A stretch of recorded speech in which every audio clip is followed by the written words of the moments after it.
Alright. Yeah, we're going.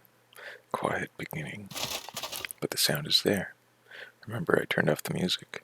So, be sure to adjust accordingly. I guess I will... Let me maximize my own headset. And let's see what this sounds like. Oh yeah, it's startlingly loud, just like I wanted. Let's raise up that music.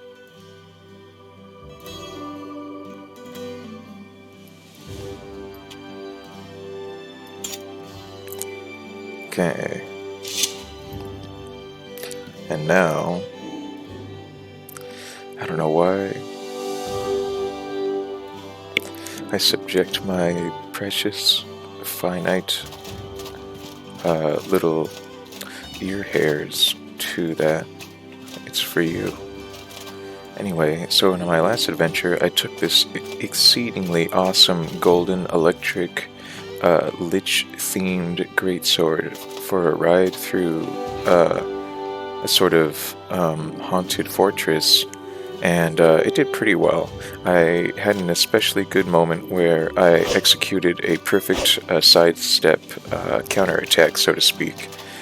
One light attack followed by a power attack will get you a rightward counterattack, and 2 swings and a power attack, 2 lights and a power attack will get you a leftward sort of side sweep or side attack. Very good. Hard to imagine when you could hope to line up a leftward. It's just a slow weapon in general, and it doesn't really suit my style. I've also given this black plate some thought, and even though it has superior protection, its hot weather defense, cost, and its high stamina and movement penalty, pretty much make it an inevitability that I will not be using it. I will probably be getting something different for a headpiece, and be equipping the Traveler Garb. It has half the penalty, and it has the protection and the fire resistance I want still.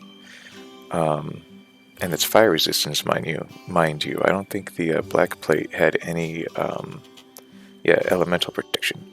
So this is much closer to a sort of a breastplate of enchanted wood that I'm hoping to obtain in Berg. And so I can compare these two, and I'm hoping that the wooden breastplate will have it will have roughly the same protection, without the stamina cost, perhaps, or at least the movement speed cost. I think that's how it works. This one also comes with a pouch bonus, so carrying a shield is more viable than ever because I now have 15 pouch space. I'm still not a huge shield fan, and so I'll probably exploit that pouch space for more potions, since they each weigh a staggering 0.5, pounds or kilos each. I can't tell if it's pounds or kilos. Some of the items seem more like they should weigh, half a pound as opposed to half a kilo, and then others, the other way, seem like they should weigh more like a kilo than a pound.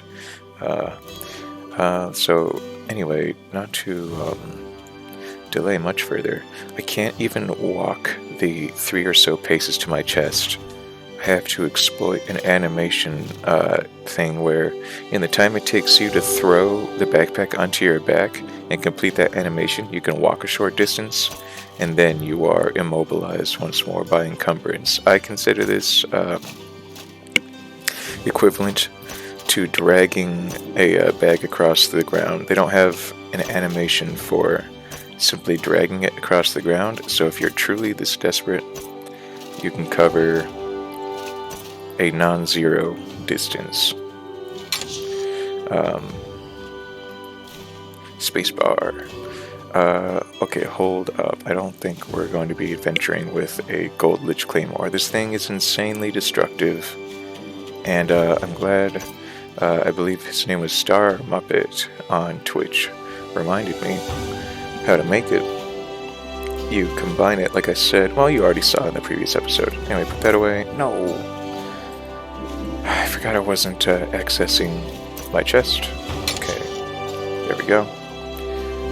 So bam, probably bam, bam, bam, because they're still cool, and I want to have my selection of them. Like, I don't know what I'm going to do with all of those. These are good. Discipline and rage. Maybe I'll buy another rage, so I'll have 2 and 2 ready to go. 2 stealth. I like having 2 at least if I'm going to have any given sort of, like I don't have 2 warrior elixirs, so I'm going to consider that a rare item and just hold on to it. Let's see. In fact, deposit full ones and take empty ones so they can be refilled. And then let's see what else. If you like to think like that and I just pleased you, then I am pleased in return. Let's see. I think we satisfied the local alchemist's crystal powder addiction. At least today. I'm pretty sure that's like I think that might be a 2 or 3 times a week thing. Yeah, for now, if you don't know what to do with it, just throw it in there because it's so easy to get it back out. In fact, I already know what to do with those 11 or so potions. And we haven't really figured out our weapon lineup, so let's just put everything weapon related away. Lantern, you're good. You'll always have a room in my pocket, a space in my pocket. Let's see. Yeah, gonna buy. Yeah, the varnishes and rags. I still have to decide what sort of element I want to keep, primed and ready in my pocket space. 2 pounds worth of bandages. I'm just gonna do it. They go so fast when the adventuring starts. 1 blood mushroom and 1 gravel beetle. Bring my. Oh wait, those were in my pocket. Okay, I'll just bring them all.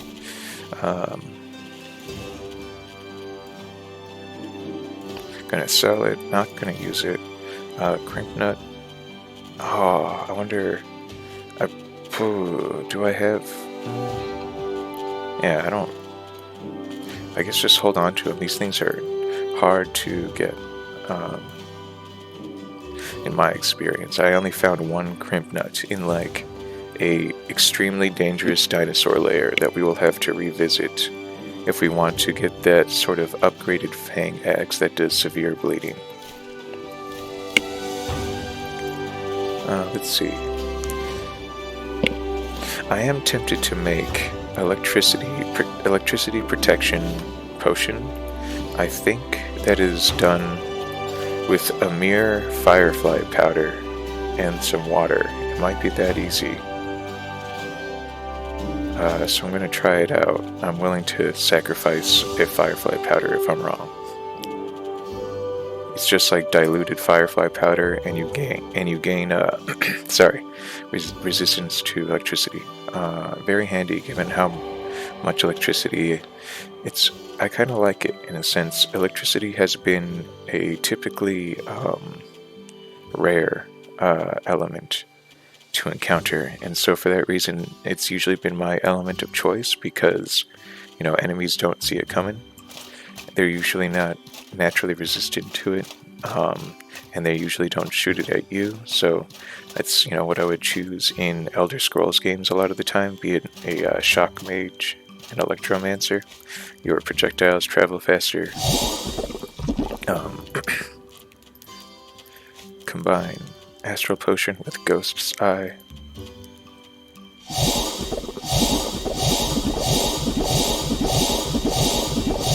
So 1 visit to the Ghost Gate has basically just taken care of my magical replenishment needs for the foreseeable future. I can basically live a lavish life of just waking up with a great astral potion in the morning, rather than a cup of soothing tea. That's ridiculous. If I only have 1 health potion left, I'm tempted to just hold on to it because I kind of like burning those rather than an entire great life potion, if I am hurt, but only a little, and then I still have the bandages backing me up. This is my stash. I definitely want the bird's eggs then to sort of supplement the bandages for however long, and I will run out of food. Take that then.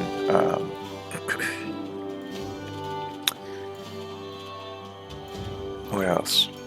Yeah, so I want to resume being a one-hander, and my best one-handed weapon for the time being is this Fang Axe, 21 physical, 18 impact. This new Lich Sword, if you consider that most things are not electrically resistant to a great degree, effectively does 41 damage. That is fairly double, and if it's double or greater, then I pretty much have to hand it to the other weapon. And 40 impact, 39 is still greater.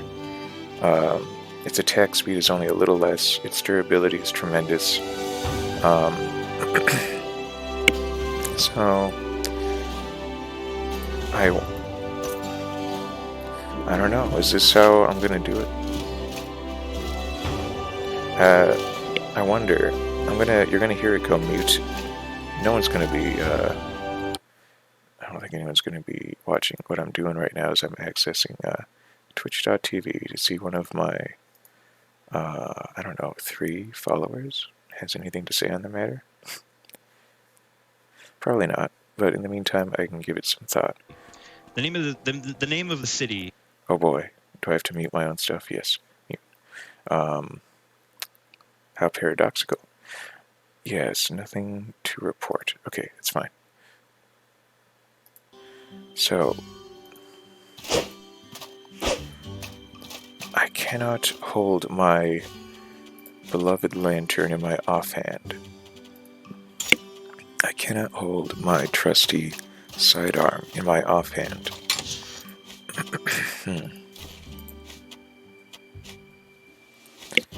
But I can still, sorry, have them in my pocket. Oh, okay. So let's do a backpack off. This breastplate is pretty cool. The sort of crotch strap, running under the underside is pretty. Well, I don't know. It's pretty, I guess, understandable. Let's see. Pretty cool though. It's a breastplate basically fastened into place. That's how I would roll if they had to wear armor, I think. At least I believe. I don't have much armor wearing experience. So that's another reason to enjoy playing a thief mage, is I think that's the closest to how most of us would be sort of inherently prepared to meet a life of low-tech adventuring, is as sort of leather-clad, sneaky types. We're not used to feats of endurance and combat. I also wanted some thick oil. Oh wow, I need to go buy some. I guess I did make a lot of bullets, huh? Let's see, so now this way. Oh yeah, backpack off. So, I got my sword. Weighs a ton. So that means, what's my lightest item? This, and one day I will have cause to wield this lexicon. This is my lightest item, because it's half a pound. So that means this is the most I can carry. It's 10.5 C. Now, isn't that nice? At the very least, that pouch space makes a juggling lineup, feasible. So, sword. And this is the one reason I don't like this build, is because it's so unrealistic to, what? Do I have some kind of transmutation magic? Where I can, some kind of conjuration magic? Who on earth wouldn't you be shocked if someone came at you like this and in an instant pulled out a gun and shot you, and then went over to, what kind of, the sword doesn't stick on your back when you put it away. The lantern comes in your pocket. The gun, understandably, comes out of, I could see you having, a shoulder holster or something, but you get what I'm saying. It's at least a bit more believable to have your, main hand weapon in your right hand, and to sort of pull out, either the lantern off your hip or the gun off your hip, and always keep your right hand. So it's more believable. Whereas this, whatever, right? So this thing is tremendously good, but it's basically going to make short work of a lot of things we come across, and it's going to, I think, sort of, I don't know, it's going to give me bad habits or something. It's just going to make me a big, heavy, swinging bully, and I kind of want to keep things, I know I'm wearing big, clanky breastplate armor, but I think with enough wolf's room and practice and stuff, I can be a much more furtive sort of individual.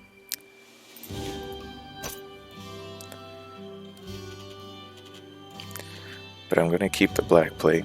This stash, if you should ever join a faction, you'll have access to this stash.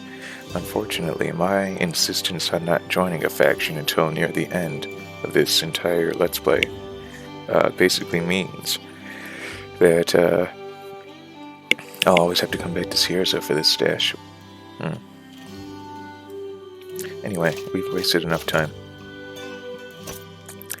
Keep that on your hip. It can be unsheathed with R. Move that to the pocket as well.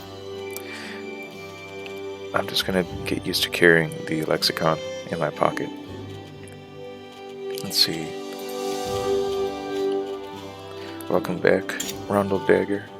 Let's see. Yeah, lantern I like before gun because it's a closer range weapon, then gun, and then the lexicon is practically a utility item with all its options. So I like to have that as my fourth item in the lineup. So now, with this weapon in our offhand, we can choose between a dagger, a lantern, a flintlock pistol, and a tome. All looking... It's not the craziest. I think it would still be, the most... If I wanted to, I could have gone just stamina, health, no magic, and just walked around all day saying, just making utterances like Link from Zelda. But I don't wanna. See you later, Fang Shoot.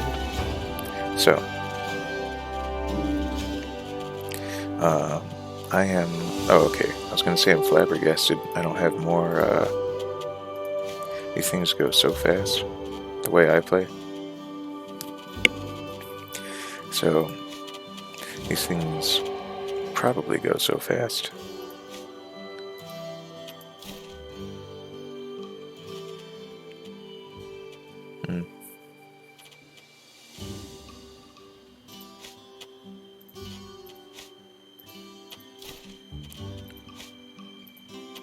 And I do wish I had another great endurance potion, so I'll probably run down, get a rage potion, a regular endurance potion, use the Grim Nuts on that endurance potion to get a second great endurance potion, probably refill a bunch of water skins, drop off the full ones at my stash, so I'll always have them for brewing purposes, blah de bleedy blue, carry a couple of these in case it gets really cold outside.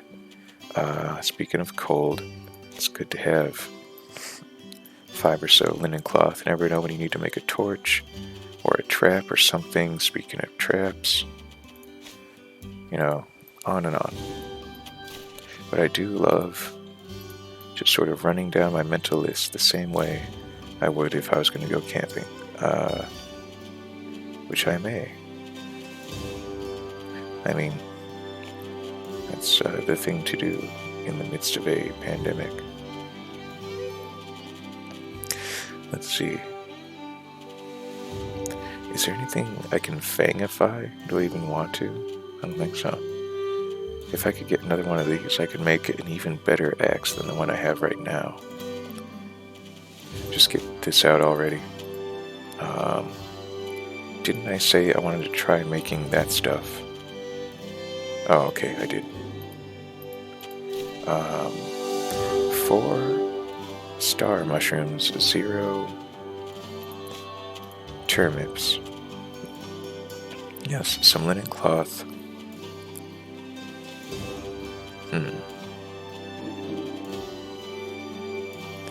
The salt. No, I'm set for food. Basically. I don't like them, but I may as well take these 2 rations in case. I'll just eat them first as far as food's concerned. The jerky's probably better for that, because it weighs half a pound. Well, I guess they weigh the same. Yeah. Whatever. Yeah. Sorry.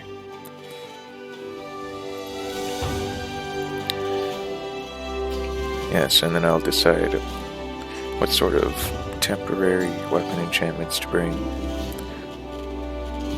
Alright. Absolutely 0 cost to bring those, and I'm just going to discard these because they're pretty used up. Will I go fishing? I don't know. What do I plan on doing? What do I plan on doing? I've hit the Ghost Gate. I hit a bandit camp. Like a big one. I've pretty much got everything I want to wear.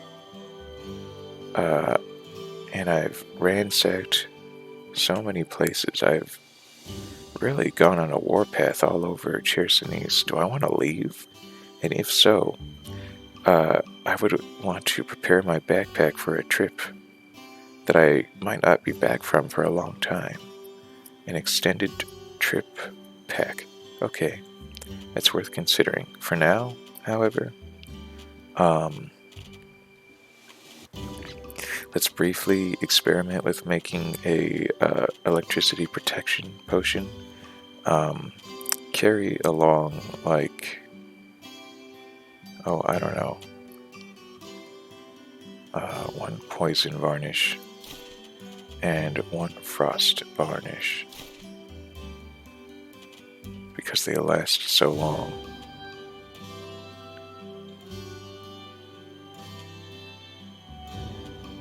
Yeah. And the ice rags don't have the additional benefits. If you get a fire varnish, like, I guess it will set them on fire more effectively than the fire rag. All the rags do is add elemental damage to your physical damage, sort of like how that Gold Lich Claymore does electricity damage. If you use the electricity varnish, I'll bet you... it just... well, there was a chance that it did something additional. Anyway, maybe I don't quite understand that rule. At any rate, because the ice rag does not also inflict slowdown. That's all I'm saying. Anyway, I guess in the event that I encounter enemies that require elements to hurt, a total of a pound worth of fire and electricity, I would probably take over ice.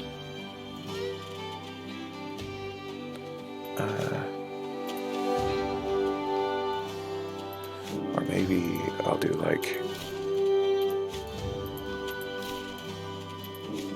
I know this is awfully 2-2-1. Let's see. What fun.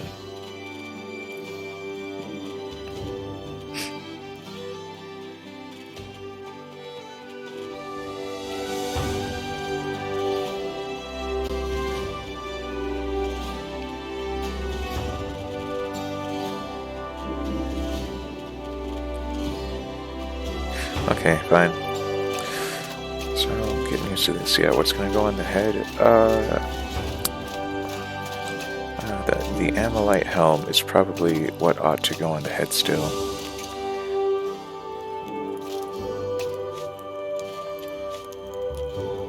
I am interested to know what's out there, though. Always water first when you're making alchemy, so you don't make that mistake I made last time. Yep. And notice it's called a blessed potion, not an electricity protection potion. So I like that elements are... but the electrical element is associated with the divine.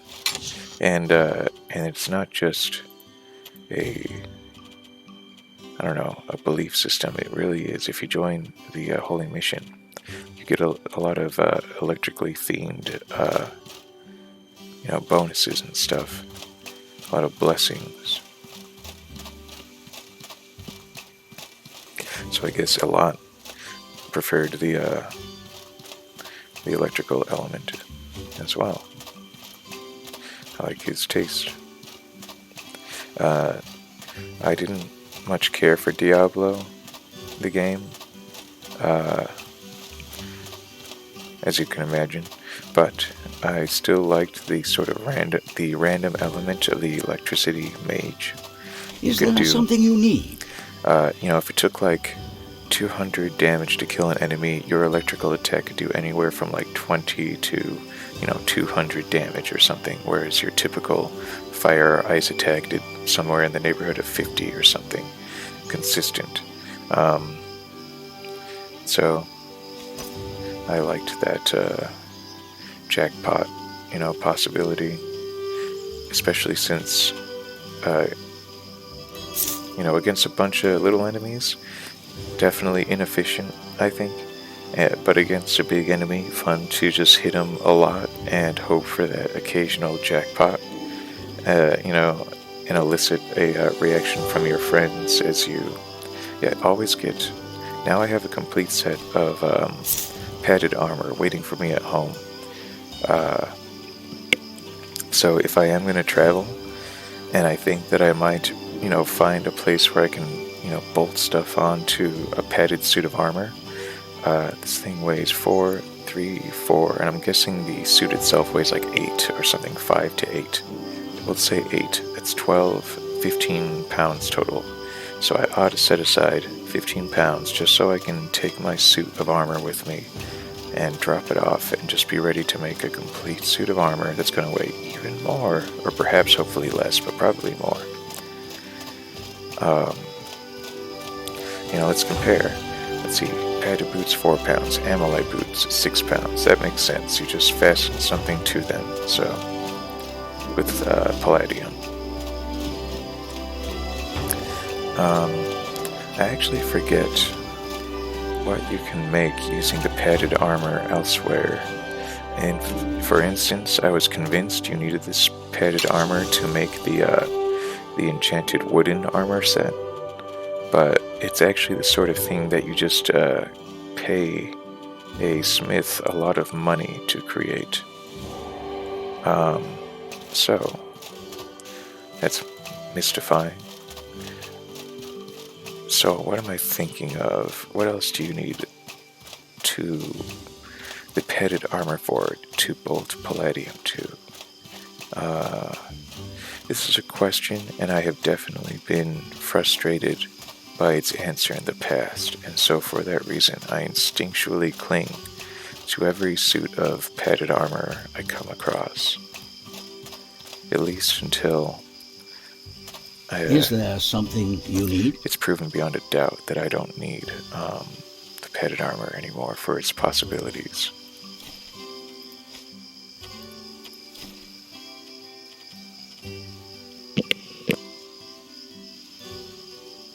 Pardon me. I'm feeling better. Thanks for asking.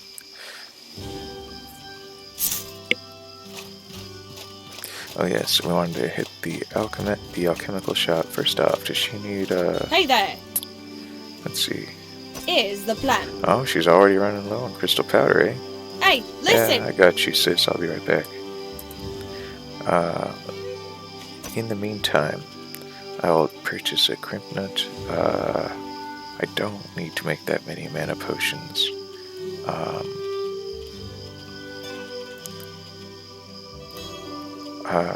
Sure, just sell me one of thems. 2 of thems. One of thems. One of thems.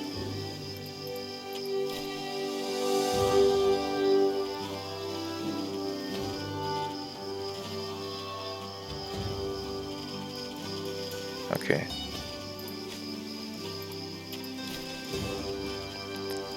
And I would practically consider, this is like the only thing I was considering and it's just sort of, cheap and available. It's definitely extremely light, though. It's a bad thing. It's a very bad thing. And get one of these, just to munch on, restore my mana as I go. Always purchase linen rags, kids. And I could just make a great life potion out of one of those health potions. I don't need to, though, so I guess I won't. But every time you buy a greasy fern, then no. Nighttime music. Hooray! So I will be right back with some crystal powder. May as well equip that for now. You hardly notice a difference. So let's look at our change in the light. Use the wall. Well, this pole, I suppose, is a vanity mirror. So, interesting. This would definitely, I think, be a cooler get-up on a lady. I think the breastplate, would look more breasty, but I think that's like a, sort of an aesthetic, like a statue thing. Let's see, statue preference. Do you like your Michelangelo or your Venus de Milo or whatever? Let's see. Got your, also the tiara-like headpiece I think would also look good with, a little ponytail on the back. Let's see. That's appearances for you. Now let's look at the function, shall we?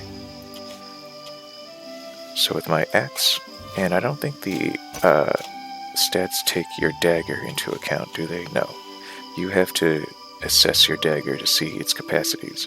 22 physical, 28 impact. So now let's look back at our 22 physical. So my dagger matches my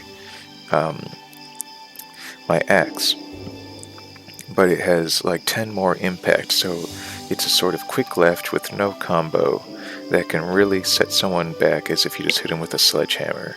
So that's a numerical thing that people don't consider that I did not consider until now when considering the dagger. The fact that it's like it's a very good fraction of a sledgehammer in terms of damage and impact damage.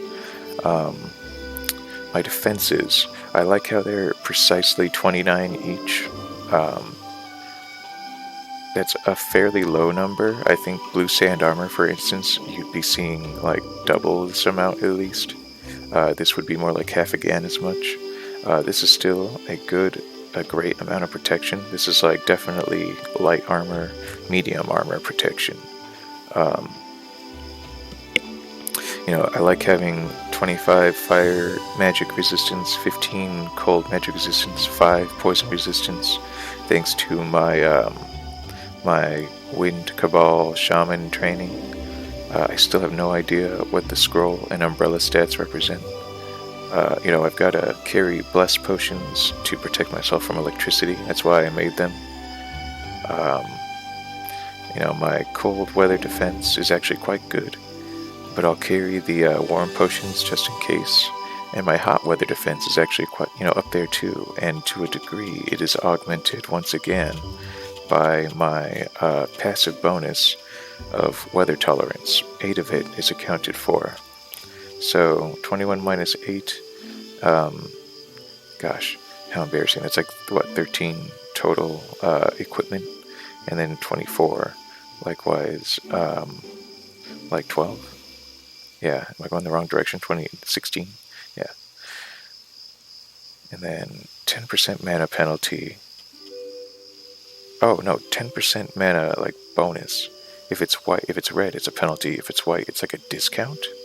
I think it might be a little backwards on that. Yeah, let's experiment. So, minus 6%, minus 15%, minus 10%. Let's detach the backpack and see what happens. Minus 3%, minus 15%, minus 10%. So that's to be expected. Let's see. And then if I were to unequip this. Alright. I like how you can interact with items from the menu to at least see how they interact. Yes. That's all that does. Okay. What happens? Oh, that goes up.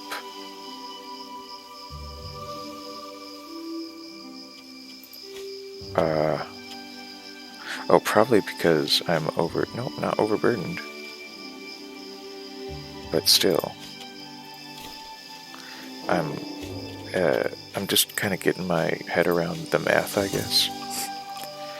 Okay.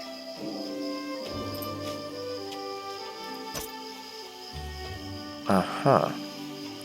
I move slower, barefooted. Okay. Let's try it again. What on earth? These bags have a stamina. These boots have a stamina cost. And that's it. They shouldn't even come with a movement penalty. So that means... Okay, minus 6%, minus 15%, minus 4%. That's, I guess, to be expected, but it's still smaller than I thought. Minus 18%.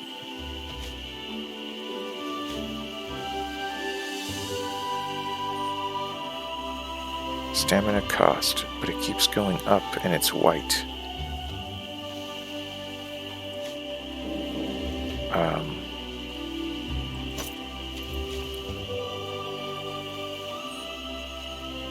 I'm just, so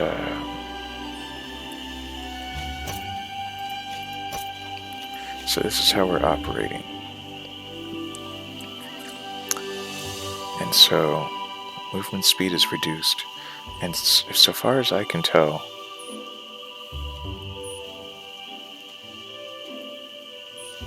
it only ought to be a 10% stamina cost, and yet somehow I feel as if I have like a 15% net stamina bonus. That could be stamina cost actions minus 20%. There you go. I hadn't considered the fact that I had slept in my home in Cierzo. That's only going to be active for another minute.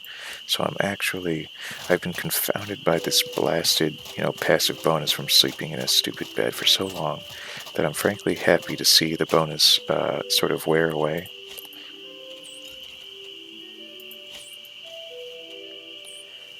Because I just want to know what my average performance is going to be on the field, and I don't need, are you talking about if you're fresh as a daisy or if you've been adventuring? Like, dang it, man.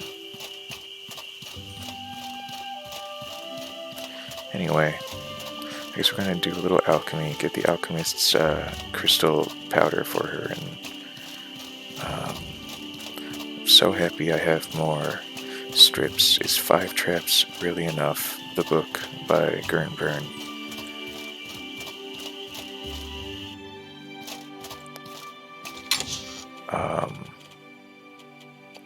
2 crimp nuts, because I wanted to make at least... yeah. Okay, I already had it. What else did I... I guess just that, huh? Alright.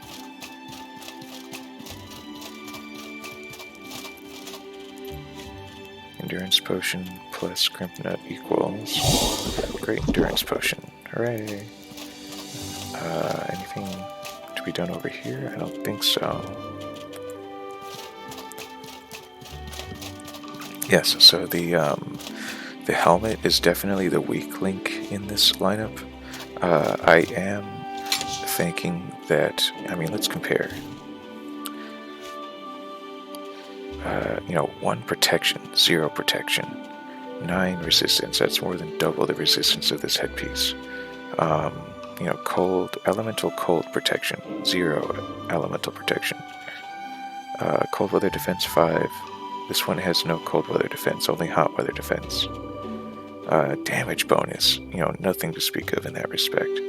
And it does have a mana cost and a stamina cost, whereas this thing provides only a mana bonus. But given all the other protections this thing provides, it does look sort of silly. admittedly. Let's see. There's just no good. You know, how'd you like this guy to be standing over you? Dun, dun, dun, dun. You know, Clam Man with his, ugly X and his ugly face mask. No one can see his face if they are lying at his feet, but if you're at head level, then yeah, it's okay, and if you're above him, then you can see his features. I don't know. Who cares? The point is that it's very well protected, and it brings my defense up. It does raise my... There you go.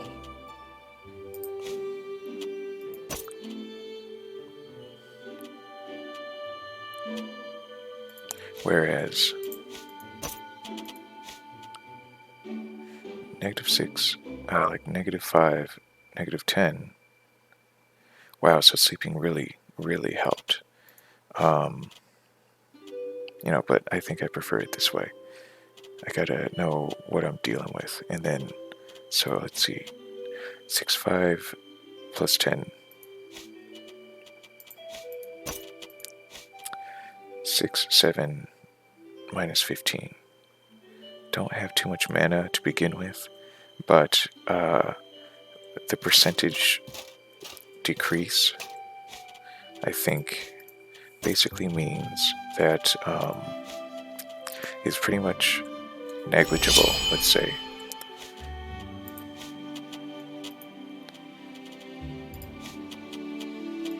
I will still be able to cast Flamethrower 2 to 3 times on sort of a full mana bar if I want to have enough mana left to do a reveal soul spark afterward. Okay. I have so much weight left in my pocket. Let's consider that. I like to maximize pocket space, but I have so much pocket space, I might even leave myself with a few pounds worth of,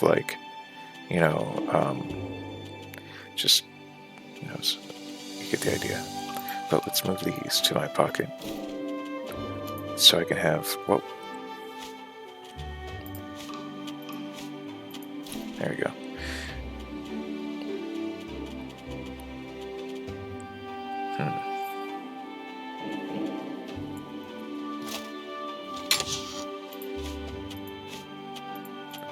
They go so fast.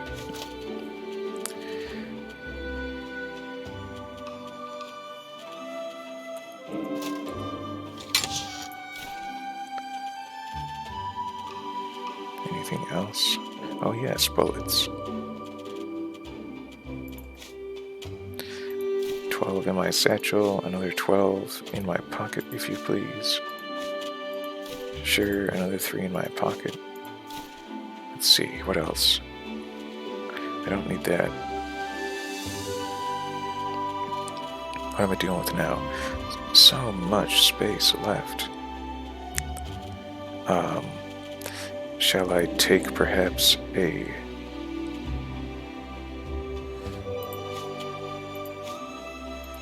a discipline rage combo, and perhaps a couple stealth potions if I really need to make an escape.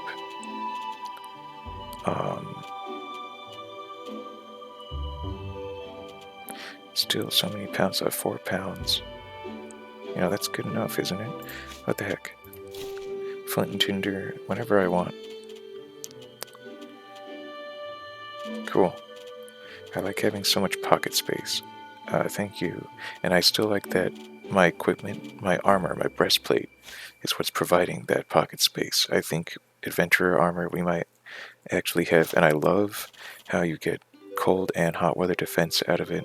It's pretty light overall, but that's sort of like it in a Dungeons and Dragons sense. This is a very good example of a breastplate. Good protection. I might have even settled for 1 protection. Good resistance. I would have preferred like 20, but it's still asking a lot.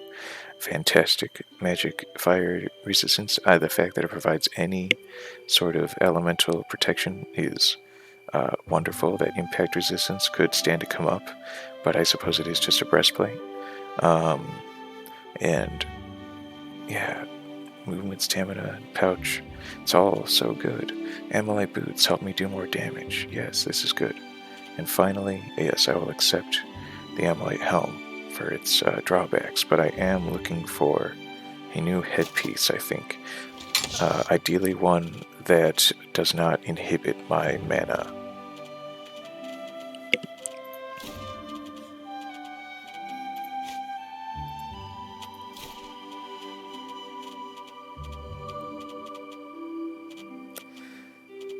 Going to fill up all my water. That'll be my last sort of return to HQ stop before I set out, I think.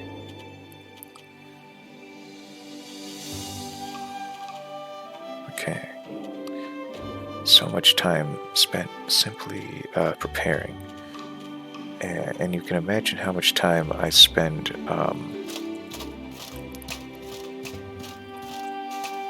like, if it's, well, I can remember I was getting ready at like a youth hostel or whatever to go, and just, I had been set up there for like most of a week, and so I had a lot of stuff just out on like surfaces and stuff, electric fan here,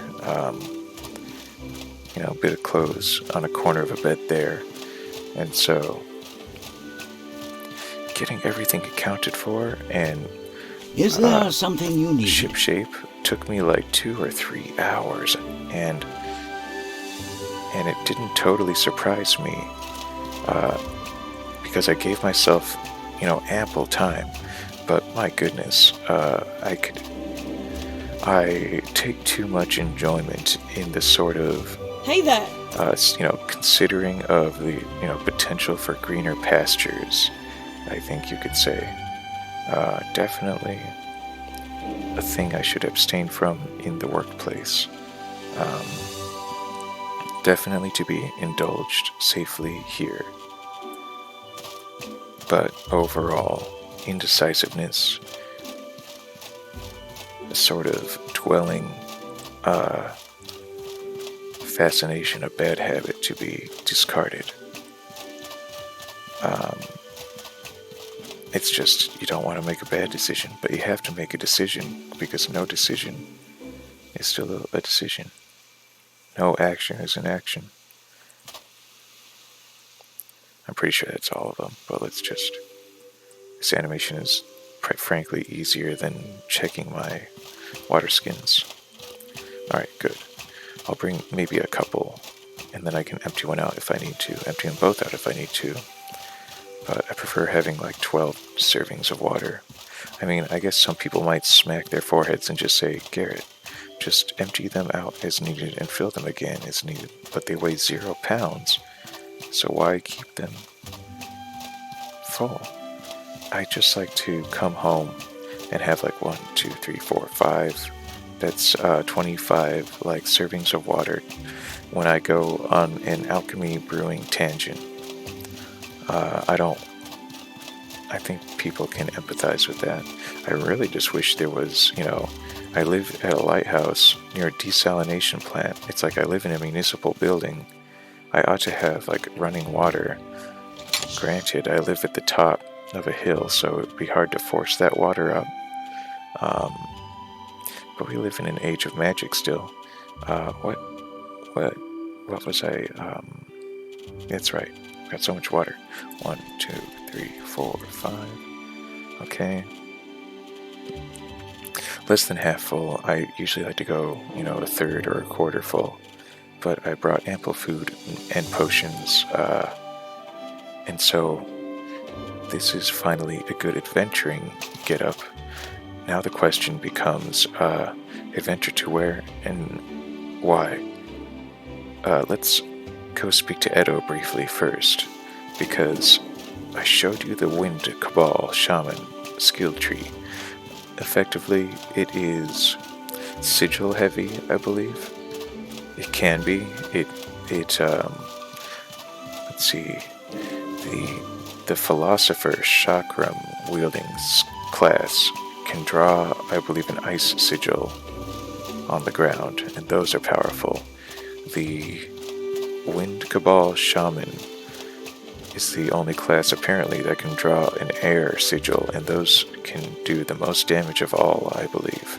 It's sort of like a super remote bomb that you can employ, but I don't like the remote bomb element because, you know, it's the fighting technique that requires you to not be present. What am I doing? Where am I going?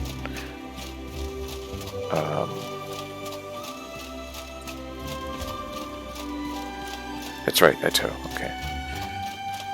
You know, you can see my habits taking over.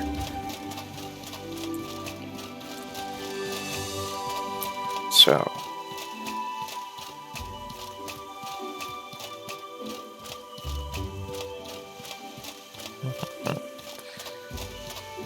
I'm going to see what he has to offer. Amber, my friend. So I've maxed out all of his novice stuff. I'm a better blocker. I can use a shield better, or like at all. I have better health. It's been diminished somewhat because of tapping into the ley line, but not too much at all. I still have a 10%, health bonus overall, and I still recover that health 20% faster while sleeping. Oh, yeah. And on top of how much I already recovered, so I recover very quickly.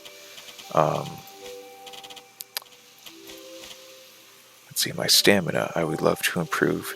I don't know if there is anyone in the world who can improve your health the same way Eto improve your stamina the same way Eto improved your health. The only way I know of to improve your stamina permanently is to become a warrior monk in the Hallowed Marsh, thus improving your stamina by 40 points, but basically restricting you to a few skills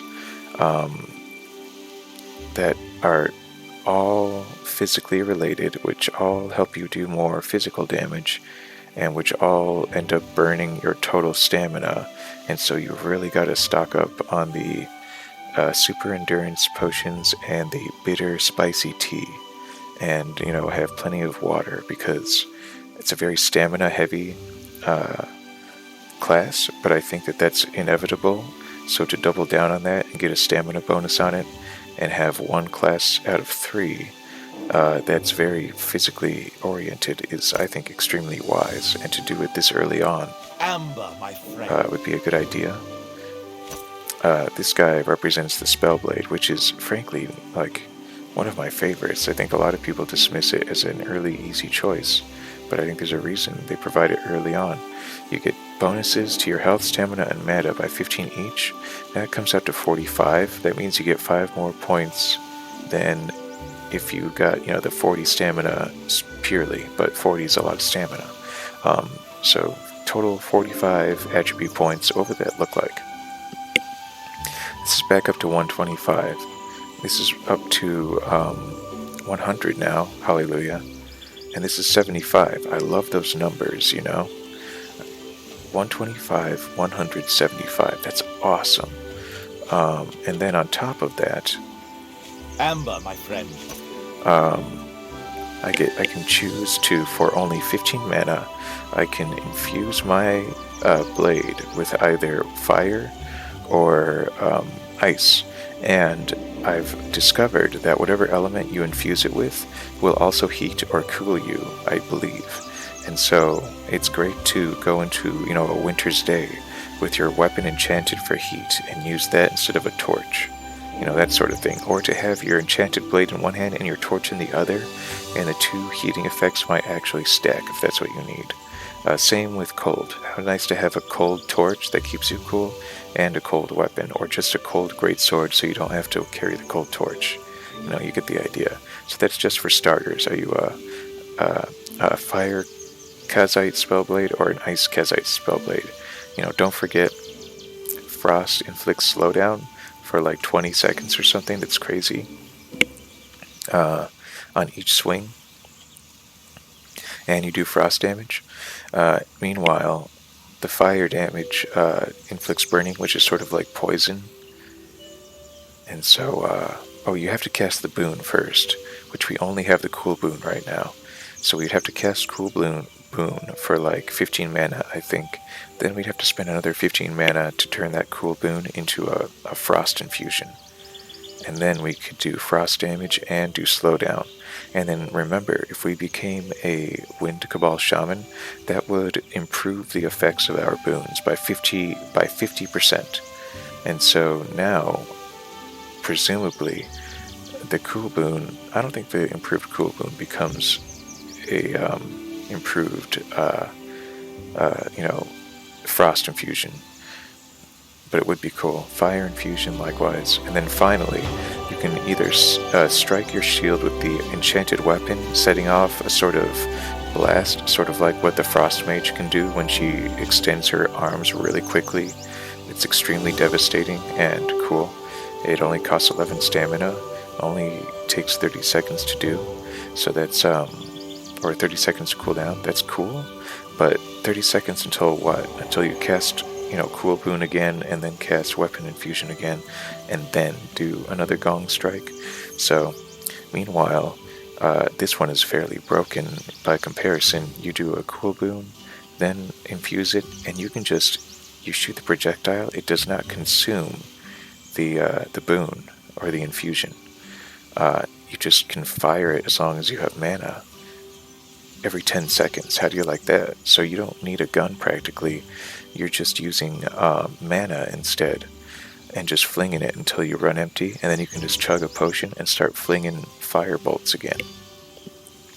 So I think that's very cool, and I think that the addition of shaman magic to make more use of your boon until you infuse a weapon with it, or heck, do cool boon, do weapon frost infusion, and then cast cool boon again.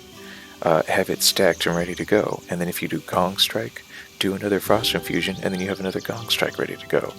Just always have an infusion ready thanks to your Wind Cabal bonus or whatever. That sort of thing. So, extremely tempting, but it takes one of your 3 points. In this game, you can only have 3 of these special classes unlocked at any time.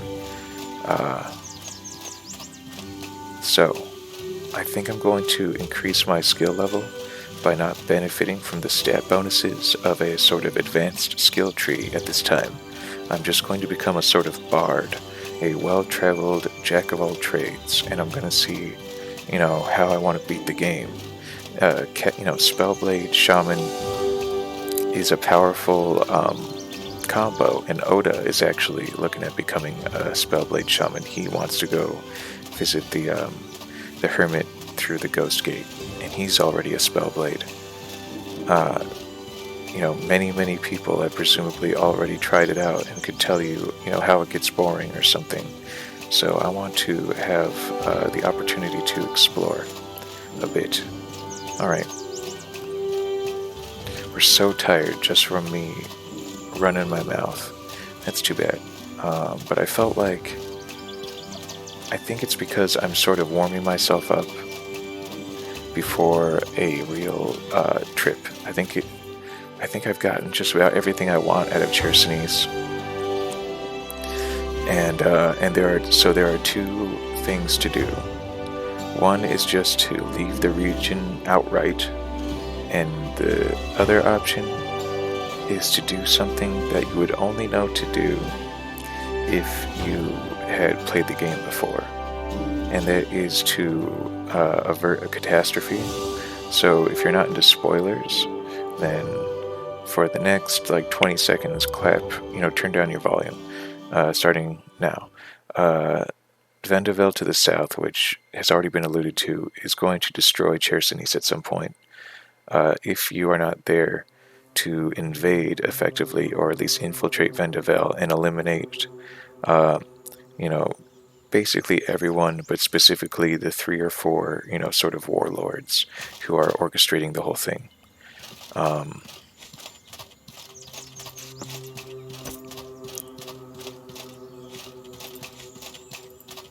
I wish there was a put out command so I didn't have to open up my inventory every time.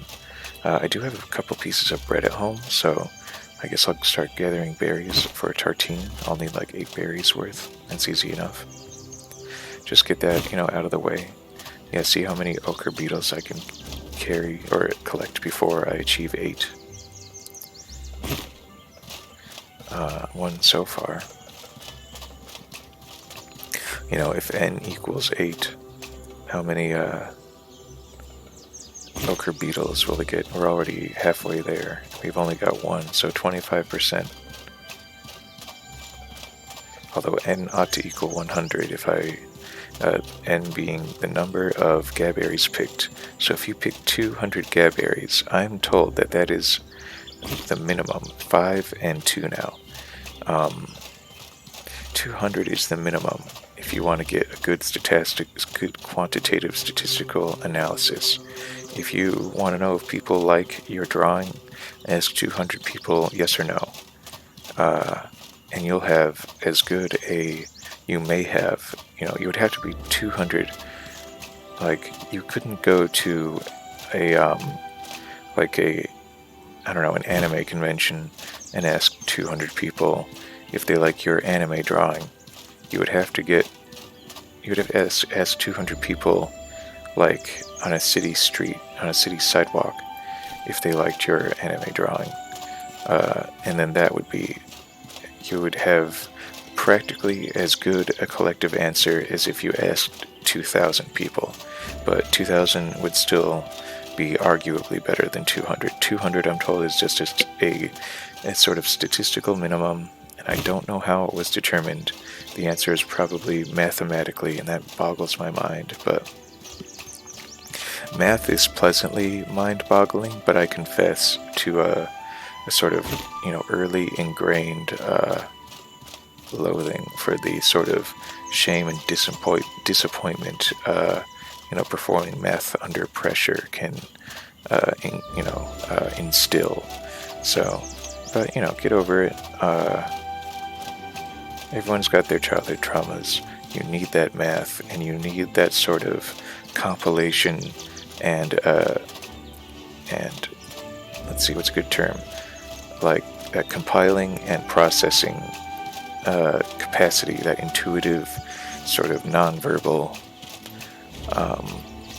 computing capacity, whether you're moving the invisible beads of a fake abacus or just using your finger digits, or you just have a good mind for imagining the formulae, or if it's even more intuitive and abstract for you, just practice it however it gets it done, because you're going to be passing tests, whether it's to be a nurse or to fix electronics or to create a spreadsheet, to run a test and write down results. Math is here to stay in your life, and it's only going to get harder. So if you're frustrated with the math and think that no one needs to know this,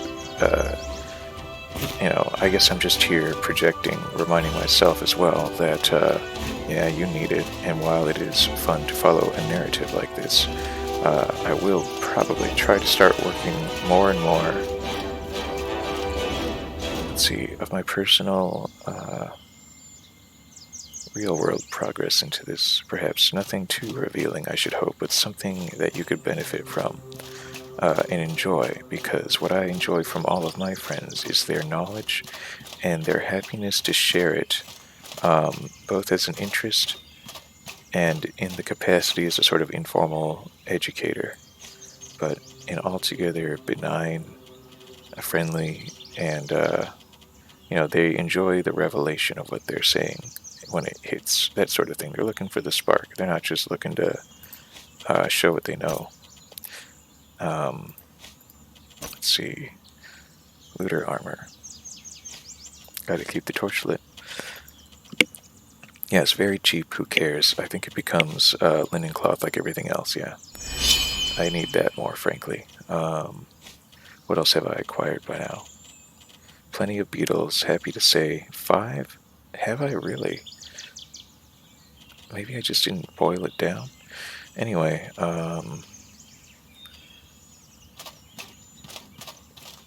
hang on. I have a campsite probably with a kettle and everything, so if I ever wanted to, I could just boil it down. I shan't remember or forget that. No, I won't remember that is the thing. So I came out here basically to sort of look. So many things here. Here's Vendavel. I guess the 26-second time limit has elapsed, but basically it's enough to say that's the only other place I'm thinking of hitting. You know, that's a little out of my league and scary, but I'm pretty well equipped at this point. And this is not out of my league, it's just way far away. But I guess if I stop by my base camp, maybe I'll just pick up my base camp if I'm thinking about leaving the geographic area. Or at the very least, thinking of moving it. It's pretty close to Vendavel, so if I wanted to start making, piecemeal assaults on pretty much the bandit capital of Cierzo, and remove some competition before I leave for Cierzo, then that would be a nice thing of me to do before departing for the next region. Yeah. I'm thinking Enmerkar Forest because I want that fire-resistant wood armor as soon as possible. I hear that I can get a poison dagger in the Enmerkar Forest, and I think that would be a good upgrade from my Rondel dagger. You know, just one swipe and they're taking decay damage. I keep calling it decay damage. Dun, dun, dun, DK damage here. It's the leader of the bunch. Let's see. So I want that. Bleed from the broad dagger is good still. So the sooner I acquire a broad dagger, the better. But I think that if I go to Enmerkar Forest first, I can have a lot of fun there, acquire some cool things, and then I can sort of jump back to Cierzo with what I've acquired. You know, dump some of it in my stash. Hold up. I'm doing so much planning that I need to remember where I'm going first, and that is to my hilltop campsite that I practically forgot existed. I've been sort of out on the field for so long. There. These bird bodies will, sort of disappear if I leave the region. And my old stuffed nomad backpack, how many pounds does it have in it? Over 100. Oh no, so that means that if I want to carry everything, it's going to be like multiple trips, and I should have emptied my backpack. But really, this was a opportunity to sort of determine what I needed to do next. This is the bad part about setting up a camp. You gotta pick it up eventually. So how to go about this? I could probably just empty my backpack that I have on me into this backpack, and then bring, say, only stuff that I don't want to sell, including, say, this cooking pot or whatever. And maybe the first thing I'll do is determine, am I gonna pick up camp at all? I have to just to decide right now, am I gonna use this camp to, say, assault here, an assault here? Am I going to finish these two off? And I think the answer is yes. I think I've finally ascended to a plateau that I want to see how well I can wipe these guys out in an instant and take these guys out, feel good about myself. And then before going here or here, set up camp around, like, I don't know, here, and consider giving this place a little exploration before finally deciding whether I want to go to the marsh.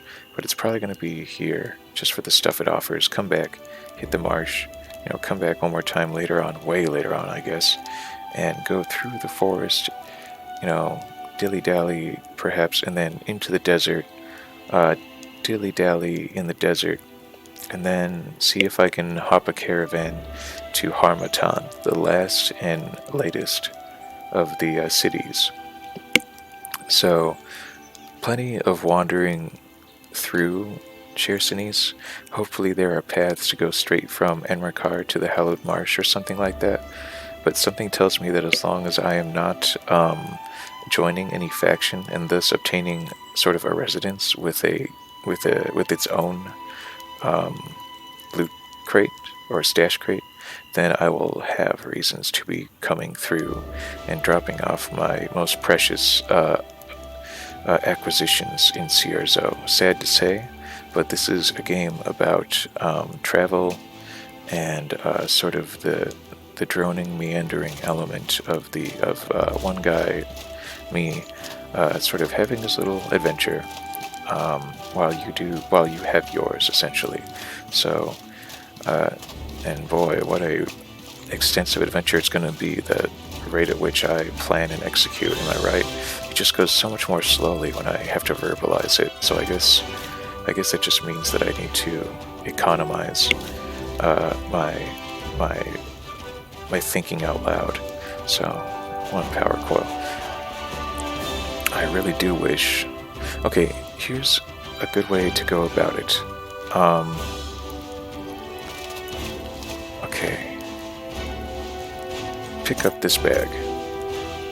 Turn around so you're facing the scaled satchel. Open it up. Take everything. Drop that bag. You now have a completely empty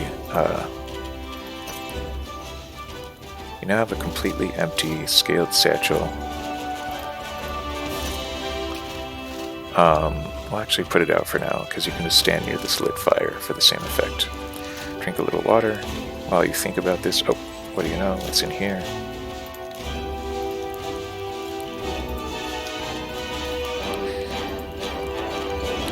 That pouch is overweight, huh? Who would have thought that would ever happen? Yeah, I guess I did fairly cram it full, didn't I?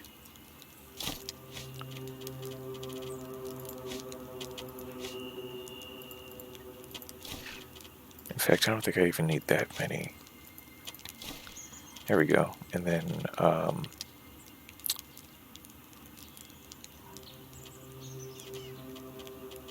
mean, I do like a maximized pouch. Now I don't have to think about it. And I suppose if I ever do want to empty out, thieving space, I can just... But I'm going to have a scaled satchel, and despite the fact that I can't tumble with it, I can otherwise move pretty quickly with it. So, yes, I'm fine with this. I don't have to think about my pouch anymore. Now it's just, my 60-pound weight limit satchel. Let's go back to 0 out of 60. So, the first thing I want to do with this completely empty satchel that can carry 60 kilos, let's say.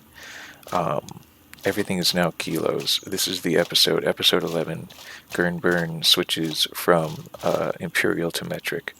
Everything now weighs kilos, including these half-kilo potions. I know.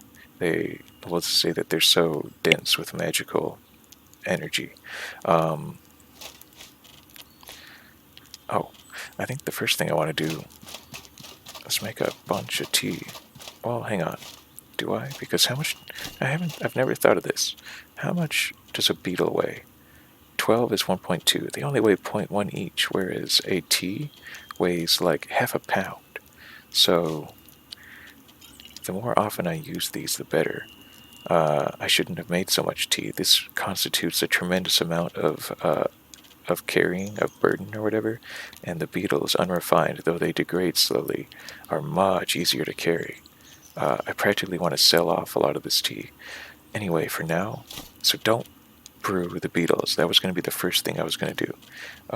Maybe make some gaberry jam. I wish I had just one more, gaberry, and I think if I slide down the back of this mountain, I will have a bush nearby, and then just run around back and have 8 berries, bada bing, bada boom, 2 jams, smear it on some bread, get that out of the way. I think the toast can keep you warm. There you are. Back we go. The tea is keeping me warm, so I can just sort of run around with my gun for the time being. How are we doing with that? It is loaded, I'm happy to report. Let's also not forget our active skills in light of our recent change-up. We're back to the dagger slash.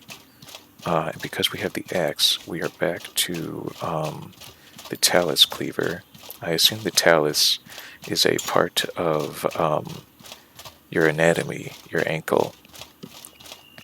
And so the talus is some kind of, maybe it's that little bit, that little knobbly bit that sticks out on your ankle interior or something. You know, the connection point between your foot and your leg. Truly brutal.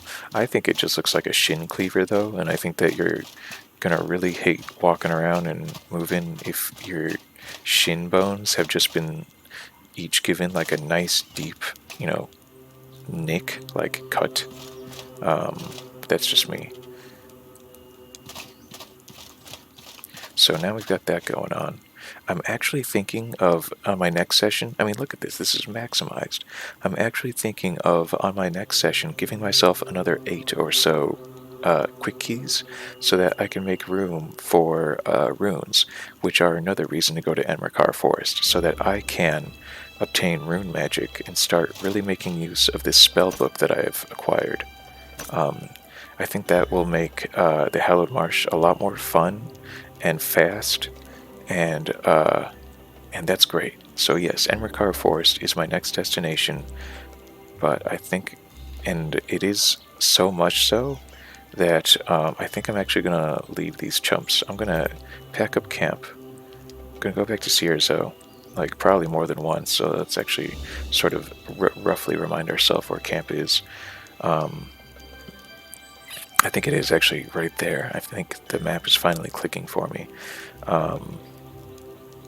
And so, yes, we're going to go to Enmerkar so that we can become better equipped. I learned how to make an obsidian gun, and I have never known before. So, what do you need?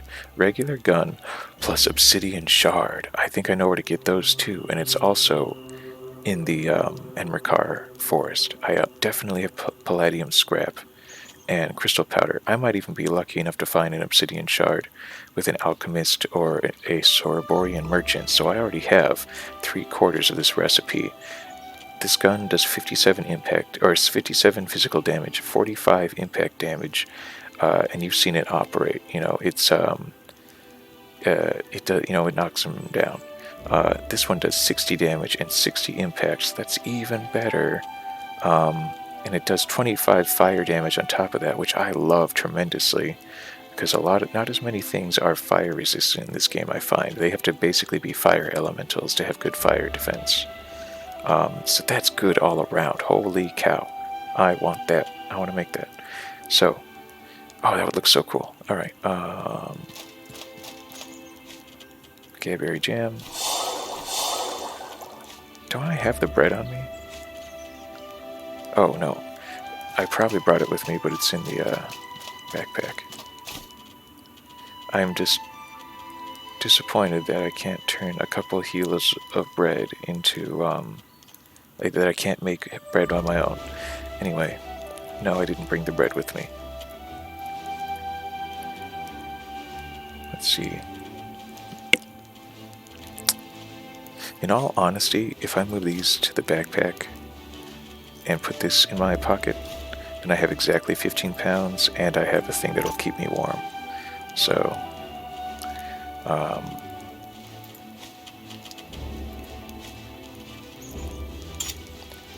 so there. Okay, don't get too distracted, Garrett. How are we doing? 0 to 0 pounds, got 24 bullets in your pocket, for goodness sake. Ho ho ho ho ho. Oh, that's so cool. And soon you're going to be firing a gun that's like a fire elemental gun. Oh, yeah, baby. It's coming together. We've decided that we're going to go off to Enmerkar Forest to make this superior loadout happen so that these guys are going to go down like chumps. When we come back, everything's going to be reset, I think, for, in large part. So, these guys will seem less relevant compared to an entirely, reset ecosystem. But these guys are still going to have to go at some point, and then, and this will still have been unresolved if there is anything to resolve in there. I don't know if you can, flip a switch and make everything better for the region. permanently. I would like to do that though. And remember, I have obtained a lot of keys that I've left in Cierzo, so I can basically come through Cierzo, collect all the keys I've earned, and just go by and sort of, raid some really good chests, whether or not their, defenders have returned, and see what's there to get before my next leg of my trip. So I like that. Sort of coming through as Lord of the Land and claiming what you own, even if some new rapscallions have come in and sort of blocked the entrance to the chests you have the key to. So that's going to happen. We're going to keep that there for now. We are going to bring everything back to Cierzo, because if we leave the region, everything resets, including your campsite. It disappears. So to do that, it's simply pack it all up. Tent first. Dismantle the cook kit. We're just gonna annihilate these impertinent bandits when we return.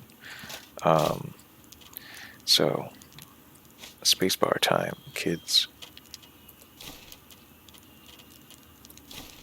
I love how it zooms to the bottom every time I decide what I want. I guess I'll start at the bottom then, huh?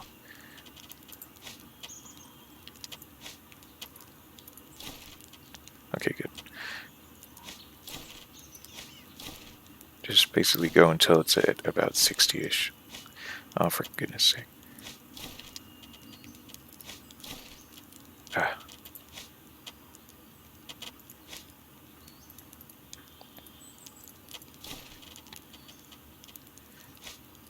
I think that it's definitely good to cultivate a habit of making utterances of frustration that are not profane. I think that's a good step down from being a sailor speaker, if that is a habit that your, say, work environment has instilled in you. I have worked in a variety of environments with varying levels of professionalism. And so, it is on us to sort of habituate the mannerisms that society looks for. What the heck? Just take them all. What on? Take. Thank you.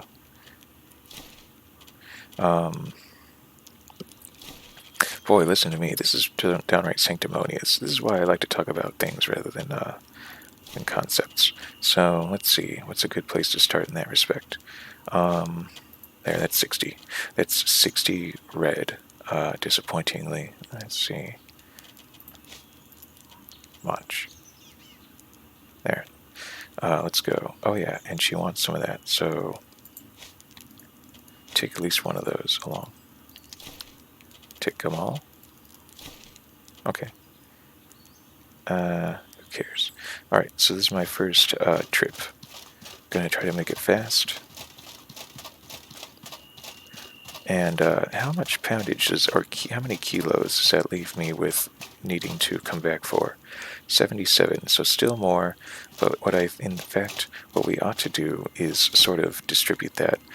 I'm 17 pounds over. Half of that is like, 8.5? So 8 to 9 pounds more. If we could just take one item that fits that bill, or even just a few, 4, 5, 6, 7, 4, 8, 4, 8, yes.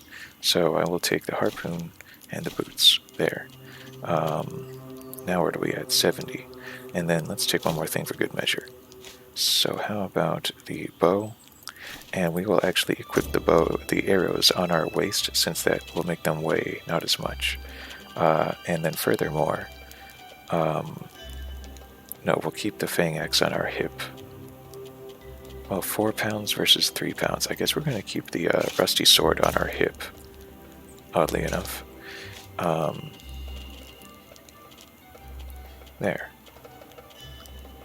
So we're a little less than 10 pounds overweight, so now we've been slowed down, sadly, to a walking pace. But since we can just sleep when we arrive at Cierzo, we can just burn our stamina to, ashes, sprinting over mountaintops in a more or less linear path, from here straight to there, starting with this barely perceivable mountain path. Good thing I'm going home to Cierzo to sleep anyway. I forgot just how tired I am, despite all of the bitter spicy tea I've consumed. Don't forget you're dying of hypothermia. Attaboy. Boy, oh boy, I can't wait to make that magic fire gun. That's gonna be so cool. And I'm glad that I'm the sort of guy who runs around with a one-handed axe and a pistol in his holster and his rondel dagger, slit up his sleeve or whatever, and his, spell tome, I think in my mind, sort of also chained to his side somehow so that you can just pick it up and flip to an earmarked or bookmarked page, and maybe it's red to indicate damage or fire, and he's like, oh yes, I need the fire spell, why didn't I memorize this? And so I think it's pretty funny. I guess you just have to put it down to some sort of, there we go. I wanted a free greasy fern so long as I was in the neighborhood. So remember this mountaintop, basically between Cierzo and this campsite of mine. On one of these mountaintops, if you go up the mountain pass, take a brief detour to the left along this plateau you find yourself on, and you will have a greasy fern to collect and a rich iron vein to exploit, and that usually comes with, more than one gravel beetle if you're lucky, or some, thick oil to refuel your lantern, and thick oil makes for plenty of other alchemical things. I think thick oil plus mana stone makes a firestone, 2 or 3 of them in fact. And the firestone is used for making a fire sigil, and I forget who teaches you. You could learn fire sigil at the ley line instead of reveal soul, but whatever. Otherwise, who else teaches you fire sigil? I honestly forget. I don't think it's the Wind Cabal. At any rate, fire sigils are powerful, and you use mana stones to make sigils, but you also use them in recipes. I don't know what other alchemical recipe a firestone is used in, but I have no doubt that they are used in recipes. Anyway, where thick oil is concerned, thick oil plus a rag equals a fire rag. Handy.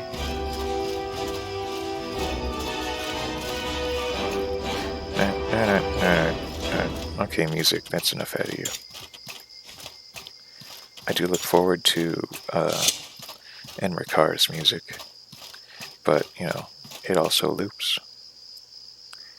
But boy, it just sounds so good. It's definitely good music for, Blue Blood Burg, home city, birthplace of the Blue Chamber Collective, probably the oldest and original faction practically, because they're all about tribes and stuff like that. They just seem to be, the original Orions. Because don't forget, there are Kazites and Tramons who each have their own sort of origin, story and mythos. And I would like it, perhaps, if the creators of this game ever, took the profit that they've hopefully derived from it and use it to create a game, perhaps so improved upon this as to be incapable in large part of incorporating, this game into its new design or whatever. A game where you can honestly just, hold space to leap onto and spider climb up a cliffside like this. Conan Exiles style.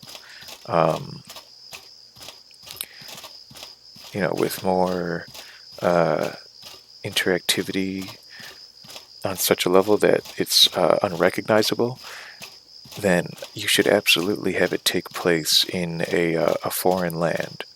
I think that it is a bit scary to try to draw a foreign land, but that's from my perspective.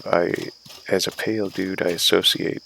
I wanted to create as physically representative an avatar as possible, and so part and parcel of that is that I am an Orion. So if I were to go to the Kazite land in Outward 2, hopefully it would just have a different name altogether, like what is the name of the place that Izan and I went to? Orochi? It should just be called Orochi. And if you're an Outward fan and you saw the name in sort of the Outward style, it even starts with an O. And you saw the Outward artwork, and it was a Steam advertisement or something. I would certainly lean forward in that sort of thing. And I'm still me, so I would probably start right out rolling an Orion, and you don't have to give them Morrowind style, racial differences or whatever. Just that's how I look, and maybe they can be like, oh, you're an Orion, did you come in were you shipwrecked, that sort of thing. He's a Kazite. He was practically born on a ship. So I don't hear anything about Tremolins, and so I feel like that's a Greetings, friend. on the one hand, that's a failing. On the other hand, that is an opportunity. Do I have anything that I just want to straight up offload? I don't think so. I have so much of everything, though. How would I just like to turn it into gold plates for ease of transportation? That sounds like a good idea, because I am going to be encountering just so many mana stones. Even 12 is a lot, like Hackmanite. How much do I have? Half a pound's worth? It's so light, just hold on to it even though it's worth a lot. So much blue sand, Get rid of 5 of them at least, I suppose. So much thick oil. 4 of them gone? I guess. So very many scraps. Let's get rid of 7. I guess. Maybe another one. Wow. Okay. Sure. I don't think I need hide anymore. A fur tent. This plant tent is better. It says it protects against the heat and it refills your thirst and hunger. So it provides sustenance somehow. That's awesome. It only weighs 0.2 pounds. You do tend to find and purchase them a lot though, but it weighs so little that I think I'll just carry it with me. Maybe I'll leave it in Cierzo, and then when I come through inevitably, I'll be like, you know what, it's desert time. And then we'll take the plant shelter with us to the Abrasar Desert, where you'll hopefully help us survive. This fur tent, in the meantime, is good to deploy just about anywhere else, because I don't think it'll overheat you if you camp in a neutral environment. I can turn those into potions. I don't care about that. I'm going to give that to the lady. You're going to turn that into jam bread. That's my fang axe. I think I have so many recurve bows now, but I want to bring one to Enmerkar Forest so I can mash it up with antlers, but they're pretty affordable and available, so it might be worth the wait to just sell it and then obtain one in Enmerkar Forest. I'm going to be a gun guy anyway. What am I thinking? Likewise, I might actually leave the mining pick and harpoon in Cierzo and just have those to refer to, because I know that there are going to be these available in Enmerkar. and they represent like 8 pounds together. I really wish there was a sort of magical extraction method so you could just use magic to extract, the fish resource and use magic to extract the mining resource. That should be one of your advantages as a mage, for certain. Let's see, we're set on water, I believe. How did my pouch get even lighter? Because I'm not... And now it's overweight, so if I have absolutely nothing in my offhand, it's barely overweight because of the torch. I'm starting to get sort of fed up with the torch. Yeah, just drop it somewhere obscure, like here. I've got so much tea that'll keep me warm that I don't need to really worry about crafting torches anymore. Let's see.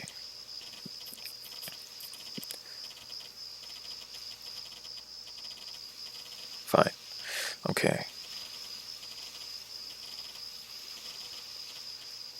I only have the one, huh? Alright, let's just quit wasting time. This entire episode is basically moving day. That's alright. We'll get through this, end this episode, take 5, and then come back to it, and when we do, you'll know that it's time for a, why am I going to Eto? I guess I wanted to say goodbye. I think that's sort of orbital pattern of debris of stuff around the moon, but no, not the moon itself. So that's an interesting little mistake. Is there something you need? Maybe it's just that visible. I know some people are probably saying to themselves the number of times he checks the same merchant is infuriating. I just can't keep straight how much time has passed and how frequently their stock replenishes. And sometimes it reminds me that they have something I want, or I have something I want to offload.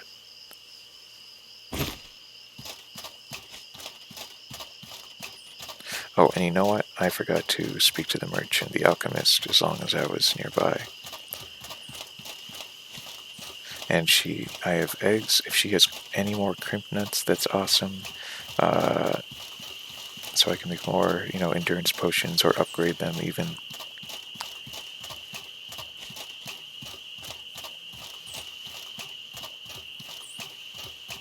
Hey there. Here. There. This is yours. Hey there. Okay, she has the greasy fern, but I took all the crimp nuts.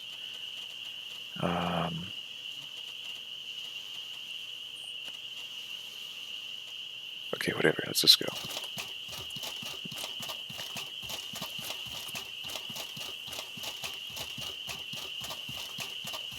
I like how this guy's really coming together, though. The adventurer armor, I think more and more, is the wisest decision thus far. The adventurer helm, probably not as good. I think there's a special mage, like a mage helmet. It gives you 1 protection like armor, but it still has, paltry, physical and impact resistance. But that protection is nice. Start at the bottom, I guess. I mean, I'd say carry at least 3 along. Oops. We'll get back to that.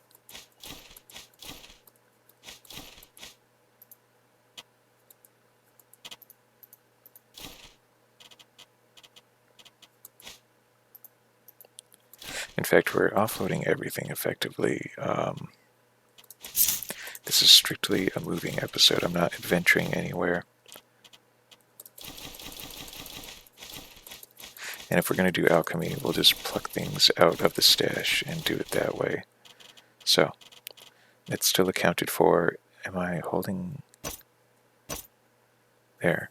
Now we want to assign this lantern to this quick slot once more, the way it ought to be. And then how's my bag doing? Yes, 14.9 out of 15. Very good. Furthermore, I have one greasy fern that will combine with one health potion. And then I have 3 bird's eggs. Those will combine with 3 crimp nuts. And then at a later date, I can combine that with 3 more crimp nuts to make 3 good potions. Or I can just combine, say, 1 bird egg with 1 crimp nut and then throw in another crimp nut.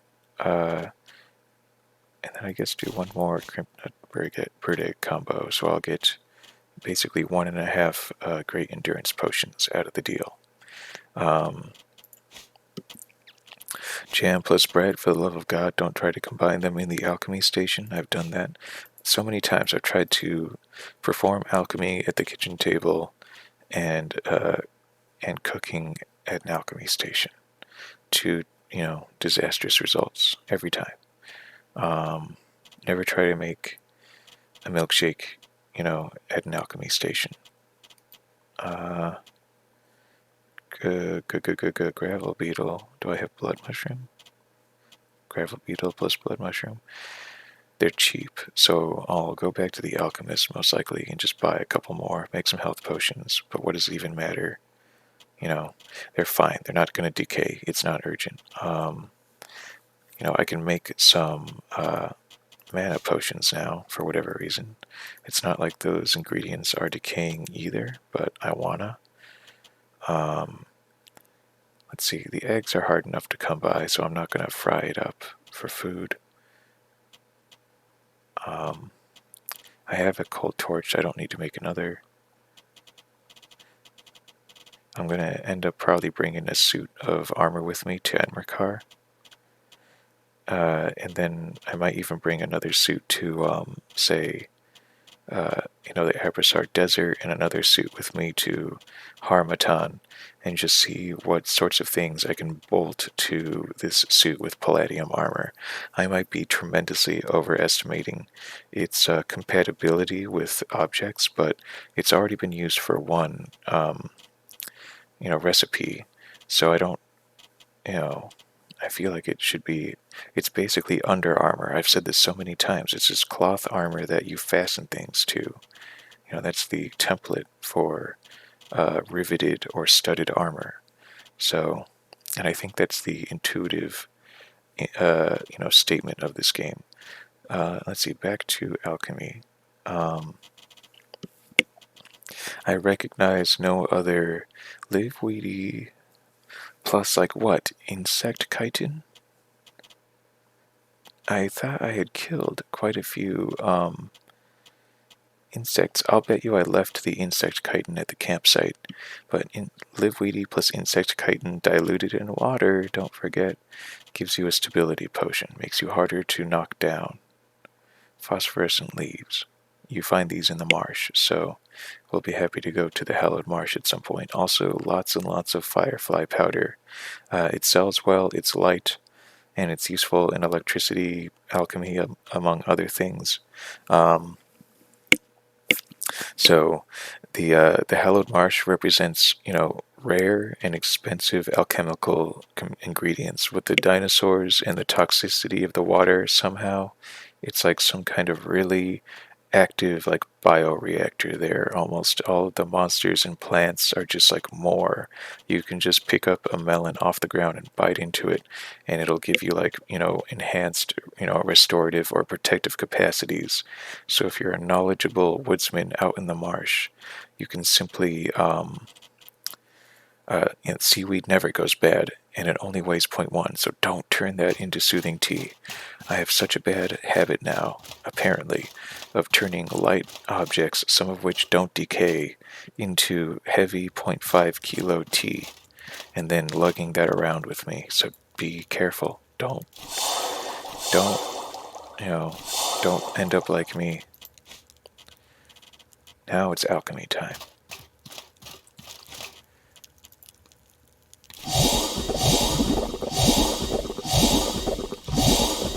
Of course.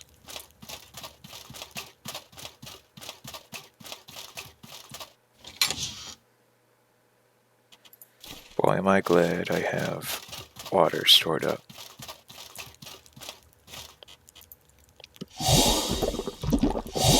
otherwise I would have just made a round trip to the water purifier or the desalination plant for 2 more servings of water. So,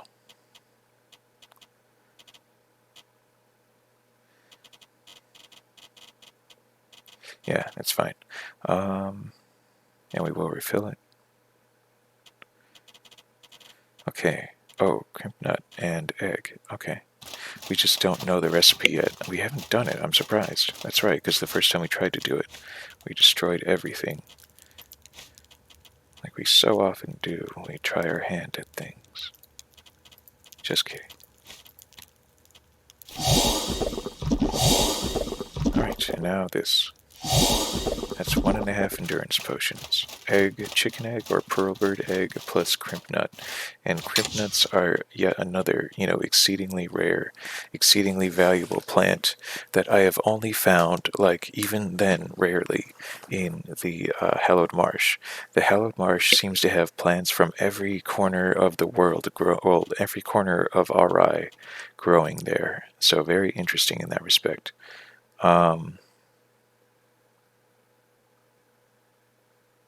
Used to multiply the effects of jam, and jam has a warming property here. It says so here.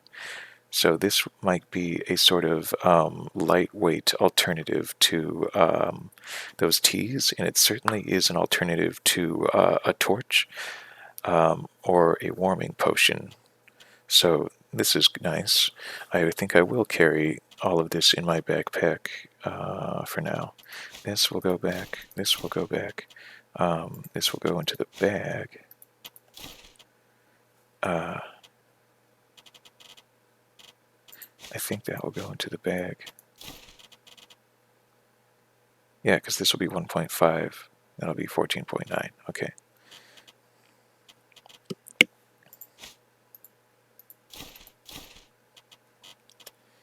Alright. Yeah, endurance potions definitely the hardest to make, I find. Always low on endurance potions. Very unfortunate. Always be on the lookout for pearl bird eggs and crimp nuts. Crimp nuts, crimp nuts, crimp nuts. That's the real currency in this world. So hold up. So this is going to be moving day 2.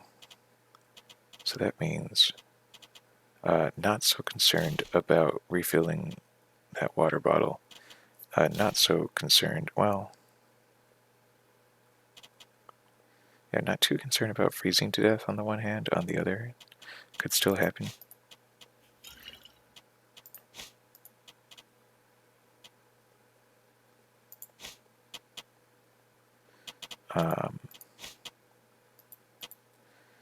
There I have precisely a pound of, keep warm food, and I've already, oh no, I was going to say I've already consumed something else. Oh, and I have a rusty sword that I'm totally not going to use, belted to my hip, by the way. Move that to the bag. I'm not going to use these arrows, move them to the bag. There we go. So glad I remembered that. That helps. And then don't I have a fang axe? Yes, equip that onto your belt once more. Cool. And virtually empty. Sadly, I'm going to lose that effect when I go to sleep. Do I need to repair anything? 199, so equip that. Everything else is, I think, 100%, yeah. So even just 1 hour of repair time on top of some sleep.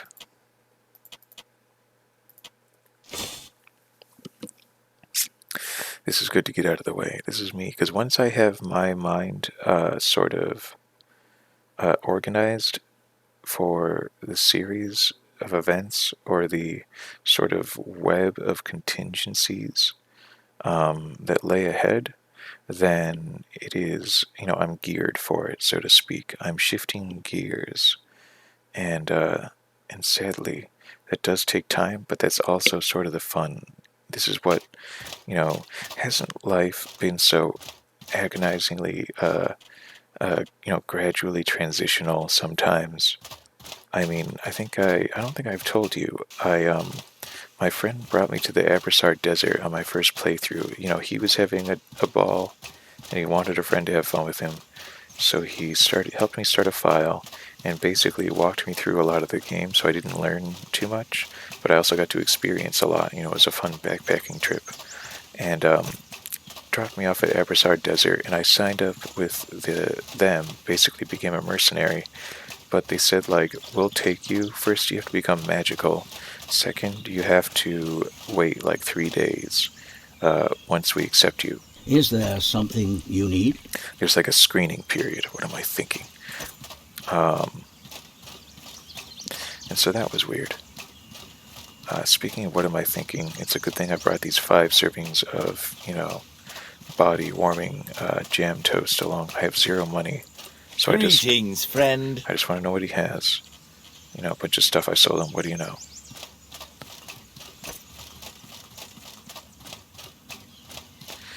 But this way, we're going to be able to take the absolute rest of our camp back with us. One more trip, and then we redesign our backpack with a sort of round trip to Enmerkar Forest in mind. We don't want to set up too much of a camp, because this is going to be even more of a visit. We aren't going to have a Cierzo lighthouse to go back to and sleep. And this is really sort of a, you know, go to a land to acquire things and skills I believe are essential to helping Cierzo as a sort of bard, an explorer, a traveler, a jack of all trades. Eat the magic toast bread. Thankfully, it is just enough to keep me warm. What is the weather today? It's very cold, so that's quite an accomplishment. That's a testament to this adventurer armor and the Amalite armor as well. Amalite armor that I will still be thrilled to replace, especially the helmet. Anyway, this is the faster way to get there. Running along here, gonna cut here. Then back again, and then I think I'll cut it there just before my trip to Enmerkar. Yes, I remember Hallowed Marsh. Hallowed Marsh is difficult, and the skills you can learn there, just, they're nice, but they're not, as I recall, they're not as sort of game-altering as your access to rune magic. And access to rune magic might be so game-changing that I might even consider a visit to the ley line afterward to further increase my mana, but I really like the notion that my character, while magically awakened, does not have a magical capacity that exceeds his sort of physical, real-world capacities. I like that he's not a sort of anemic shrimp with tremendous magical abilities like Harry Potter. I like that he's more of a beginner mage who, as a result, is a very physically capable adventurer on top of being a sort of modestly gifted mage. You know, he's really only got one trick that he, you know, can pull out every so often. Speaking of trick and every so often, I guess I'm going to assign this boon to B for now, just so I can remember it every so often and try to spring it and see what I get out of it. You know, the lantern throw is looking less and less useful, so now I'm going to make force push my H, and because that is closer, first off, where am I again? Let's see, we have landmarks. We are due west by southwest, so that probably, yeah, makes that my campsite. So let's just press Z. Whoa, whoa, whoa, whoa, whoa, whoa, whoa, whoa, whoa. I've had that happen to me in real life too. Horses like, oh no, I'm gathering momentum. It's such a gradual thing. If you're sometimes surprised and disappointed by how quickly your character suddenly gathers that sort of, nope, you can't go up there, momentum, that sliding momentum. Boy, it's another thing altogether when your real life avatar, starts picking up that sort of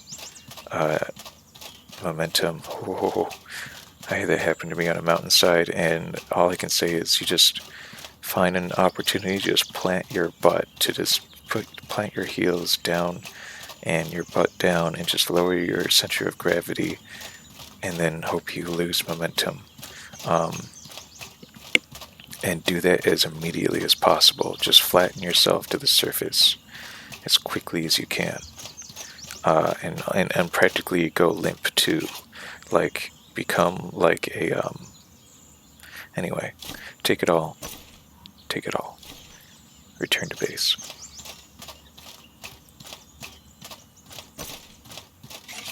Pouch overweight. That's interesting. That's right, because of all these, I'll bet. And 24 is a lot of bullets to carry in one's pocket, admittedly. You are not going to use that many in a fight. Oh, what the heck. This is probably the long way. I should have taken the northern exit. Anyway, pouch overweight. I think I only want two of those, or one of those in my pouch, and one of those in my pouch. But I want to have like two of these ready to go, because they can go so fast. And then as long as we're really looking at it, yeah, like I said, that's ridiculous. This is sort of a halfway. When you learn how to use the fire sigil, if you throw down a fire sigil, you can then use your flint and steel, like fire lighting technique or action, to create a circle of fire around you that will hurt anyone that tries to pass through it. And that's really handy. You can imagine yourself suddenly, surrounded by, I don't know, zombies or something. And just like, oh no, throw down the sigil, light the fire, and fight within your circle, maybe even blasting outward with a lantern from within a circle of fire. However, and it takes no stamina. It hardly costs any mana. I think setting down the fire sigil costs some mana, but the flint and steel costs 0 mana, and that's a rare sort of combo. Is a no mana spell like the circle of fire you can generate with your flint and steel.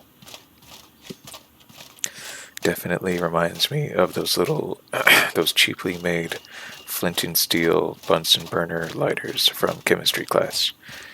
I'm definitely going to get something to wet my whistle after this, and I'm going to take a break and then drink some coffee or something. And when I come back, having allocated my gear and prepared for a trip to Enmerkar, boy oh boy, this episode will have made it worth it. At least you got to hear me tell you some things. Yes indeed. I love travel. Yes, I do. At least I like some elements of travel. I think some people might, think he doesn't really like travel. He just likes having things and then needing those things and then being happy he had those things. And I think you're right. But I think it's also true that a big part of adventuring is being happy that you had that thing. Sort of like how Frodo was happy to have his enchanted short sword on him. I forgot what it was called, the one that glowed blue when green skins were near.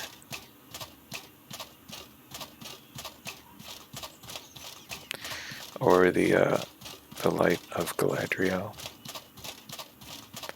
Anyway, I feel like Lord of the Rings, coincidentally, is where my love of the sort of backpacking, swashbuckling adventure actually was born.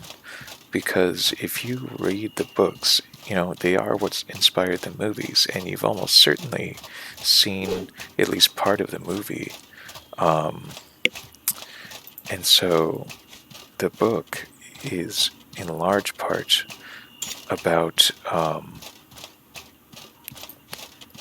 traveling and making little decisions like, hey, shouldn't we,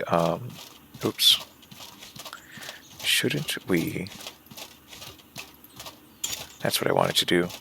So F is knife slash, because that's really close to the body. And then G is force push to knock him over. So you could knife slash someone and then force push them, and that's kind of crazy. I don't know. It costs no mana, so that would be sort of like my I've run out of stamina, I want to knock him over or push him back thing. Interesting. I've never actually used, because it really only does impact, and I don't think I've ever just blasted someone with sort of like mental mana energy yet. It's going to be interesting to incorporate that into my technique. Very cool, and it would have definitely helped me as a a two-handed weapon wielder. You need every skill you can get that doesn't require you to put away your weapon. You just want to keep your two-handed weapon propped up on your shoulder, and you don't even want to switch over to a bow if you can help it. You just want to be able to shoot magic or something. So that's why I really like having my one-handed weapon. Let's see. So back to the skill slot. Knife slash F, force push G. So I would make flamethrower more like H for hot, but also just because it's a left to right, proximity thing. F knife slash, G force push, H flamethrower. Q is still gun. I'm down with that. X reveals soul. C exploits that soul. B will grant me an environmental bonus. That's not too critical, but I don't really have a sort of combat trick to fill that gap right now. So, call to elements it is. I've got my talus strike. I've got my thrust kick. This is a character that on my next session I'll have to remember at the opening of the menu to give myself another 8 slots and get ready to set aside, rune magic and maybe a few more skills or items besides. How fun. What fun. Okay, so. Alright.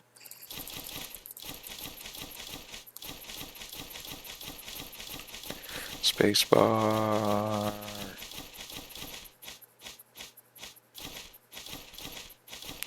Thank you, spacebar. Okay. Now, I have 1, 2 water skins that need filling, so let's take care of that first. Do I have any resulting alchemy to perform, or any alchemy I can now perform that I really want to? Don't forget, alchemy will take 2 items that are otherwise sitting in this chest and not degrading, and will turn them into tea, which will also admittedly not degrade, but will also weigh half a kilo a pop, and that's just agonizing. Don't drink the soothing tea yet. Consider this just a near infinite supply of soothing tea in your refrigerator, and 1 or 2 of those every morning with 60 total mana will basically be wonderful. You'll start your adventure and then maybe bring 2 to 4 with you to give yourself that, the best part of waking up is soothing tea in your cup, mana restoration. But otherwise, if you can get by with just some 0.1 pound seaweed that never decays in your back pocket, I might just bring the seaweed with me to Enmerkar, and then I'll have basically instant tea pouches, that sort of thing. I love thinking like that, by the way. It's little weight and space saving thoughts like that apply to real world backpacking, and that also those were the sorts of decisions that had to be made in Lord of the Rings. Like it really did come down to, like, fortunately fortunately the hobbits were eating their lembas bread and clearing up space, but now they had less lembas bread, that sort of thing. The hobbits also had to consider safe places to set up camp for the night. Should we walk on the path, or should we honestly spend more time struggling through the undergrowth because we're short hobbits? Hobbits are supposed to be elusive and very good at sort of sneaking through nature. They can run right through a bush, whereas me, a human, I would have to get down low and sort of push my way through. Hobbits could practically, like elves, just sort of run through a bush without making a sound practically. And I think that's a thing that is not conveyed with the movie, is that hobbits just seem like sort of complacent, short, rotund, lazy humans, and they are much more, they're almost magically elusive, like elves. They're, somewhere between an elf and a human and a dwarf. Is there something you need? Don't do that, Garrett. What are you doing? Just get the water. This is so cool, though. My character, I'm very happy with.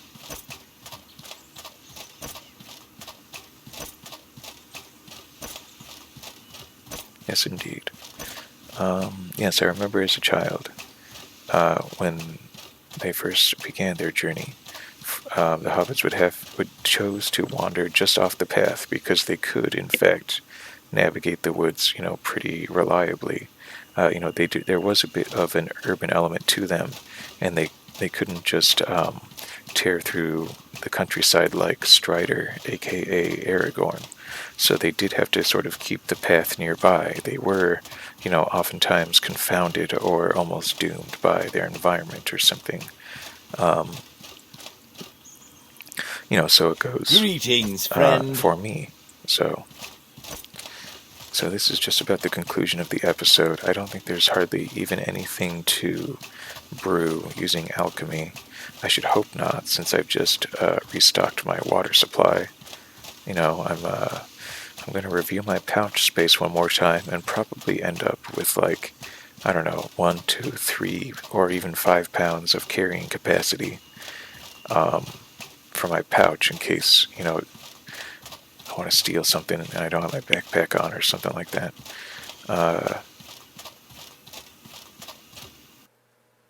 Maybe. I think it really is just wisest to maximize your pouch space. So take off the backpack. And so what would we want to put into this pouch? I think it's good to have a full water skin accounted for, because you might get set on fire with your backpack off, as I have in the past, and you don't want to be sprinting around trying to get an opportunity to, stop by and access your backpack while someone who set you on fire is chasing you. Let's put away absolutely everything and then take off that backpack. Cool. I love this fresh start feel.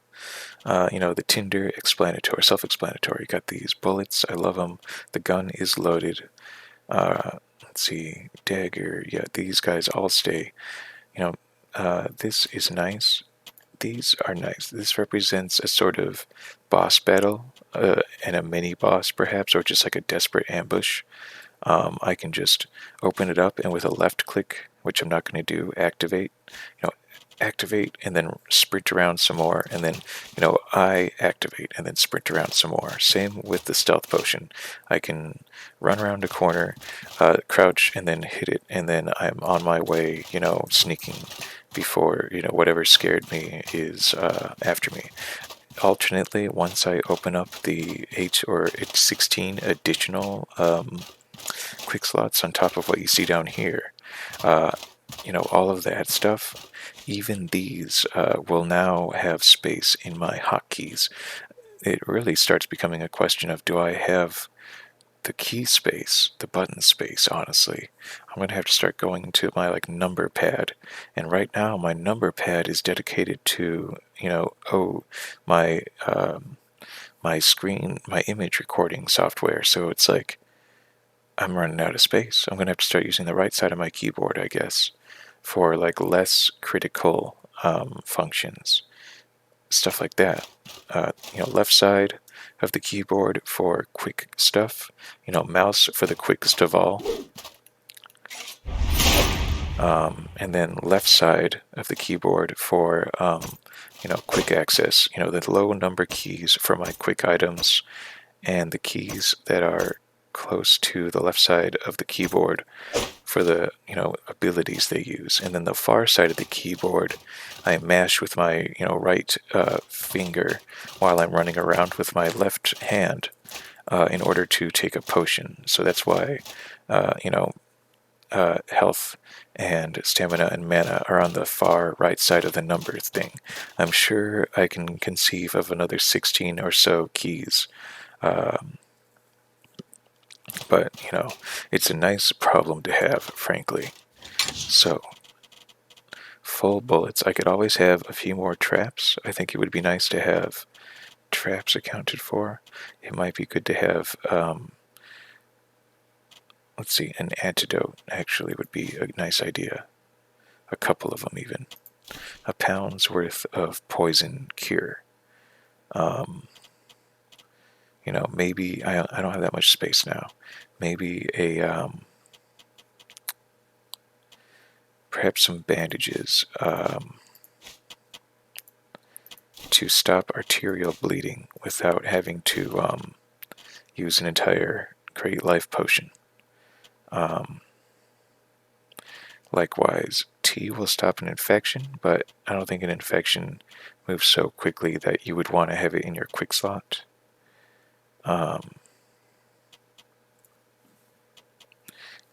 Pocket stuff. A few more bullets. I think bullets and bandages are... Let's start with bandages, though. Another, like 4 of them. 5 of them. Now put one back. There. And then, I don't know, another one of these precious, great endurance potions. Oh, it's 15. I'm at 14.5. Lantern, gun, bullets, traps. Maybe rags. Maybe a couple. Let's see. That'll get me like 2 rags, basically. And that's a fair amount. I have plenty, or just one good varnish. And I think one good, say, ice varnish. Or a poison varnish. I've got plenty of rags, and those are cheaper. In fact, I might even sell some of these, but they're just so cheap that I kind of like... I might just, have 2 in my pocket and the rest in the bag. They're so light. 2 in the pocket, 5 in the bag. In which case, how about a couple... They don't do burning, so let's do the poison rag. There happens to be exactly 7 of them. So, 2 in the pocket, 5 in the bag. There. This is a very well prepared adventurer. All around. Very resourceful, very versatile, very thiefy. I love it. Yeah, and that's just what he's got on him as he's doing his deed. Oh no, I forgot to account for the dagger. It was too good to be true. Okay. We have to remove a pound now. We could probably do that between, say, I don't know, the antidote and the stealth potion. Just one of each.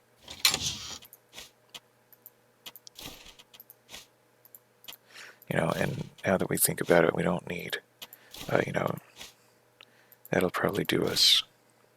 So that actually leaves us with another pound to play with, in which case, I don't know.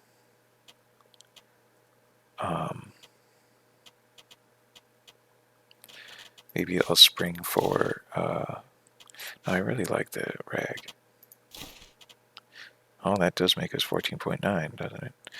I think it would make more sense, however, to go for bandages, a nice, neat 10, and then still room for a poison rag in a pinch. Maybe take that down to 5. And then that'll leave us room for another, gosh, pound, eh? They do go fast. They do go so terribly fast.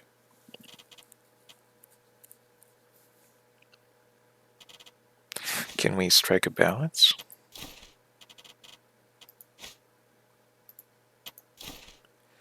Yes, I suppose we can. Okay. That's a cool adventuring pocket setup.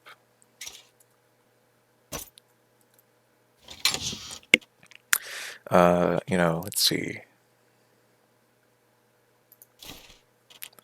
That's enough that's practically enough for the Abrasar Desert, 1, 2, 3, 4, 5 times 5 is 25. That's I can come home with a lot of alchemy that needs doing. Our money for sure. We'll buy some gold plates, a dozen extra bullets, and then some. Why are you going into my pouch? Okay. A lot of this stays behind. How much does this stuff weigh? I'll take all 5.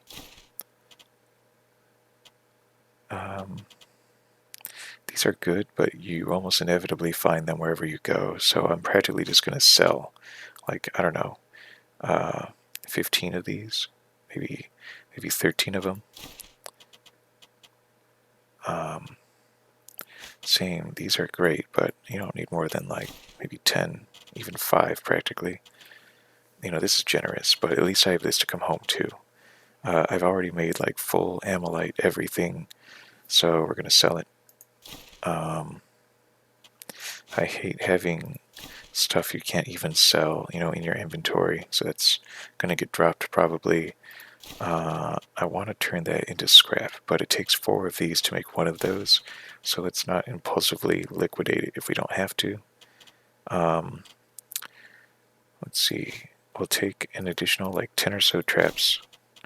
We can just as easily make these, however, is the thing. So I think I might just be happy that I had this many traps ready to go for local bandit, like Vendavel Fortress one day. I can finally make a stability potion. That might be nice to throw into there. Take out a few of these and put in a stability potion. That might actually be just what I want to do.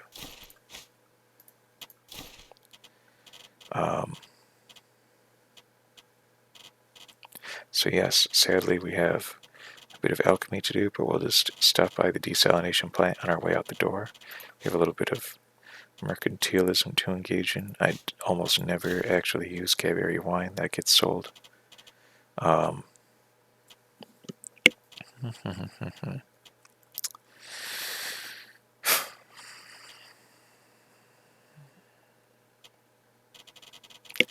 Okay, I think our mind is going in too many different directions now, so let's stop by and see what we can. I think we decided to make a stability potion for sure. Here it comes. Water plus insect husk with few good uses. I agree with that. And liveweedy. There's your stability potion. Move that to my pocket. See what I have to get rid of to make it work. And do I have an item in my offhand? No. Okay then. I can hardly believe. Oh, right, because I drank the water. So let's swap so that I can better understand what I have to work with. 0.4 pounds.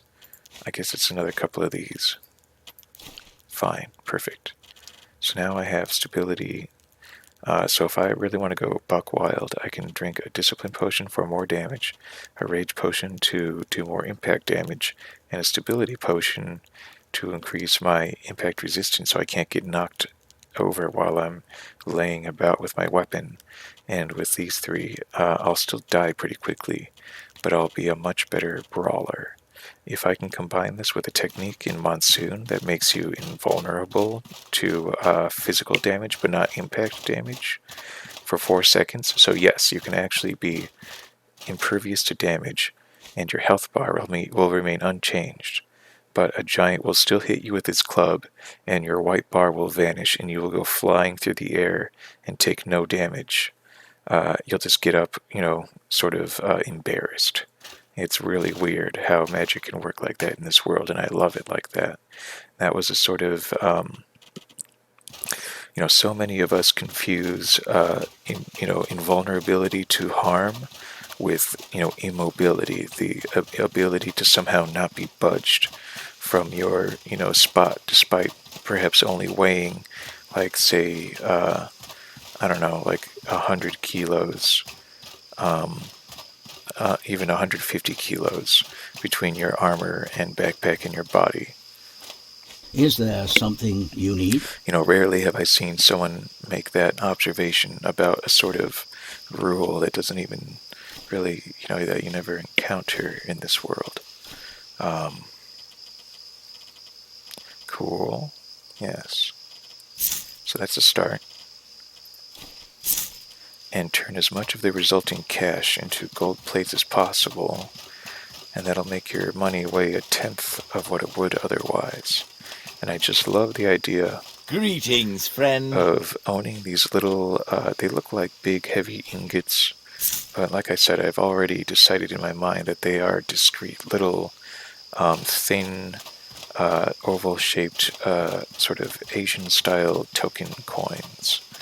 Sort of like the Yoshi coin from the Super Mario World Super Nintendo game. It is now canon. In fact, they have like a pearl bird stamped on them or something rather than a Yoshi head. Or maybe they have a Tawanosaur. That's the sort of giant raptor thing that I fought back in the Conflux Mountain.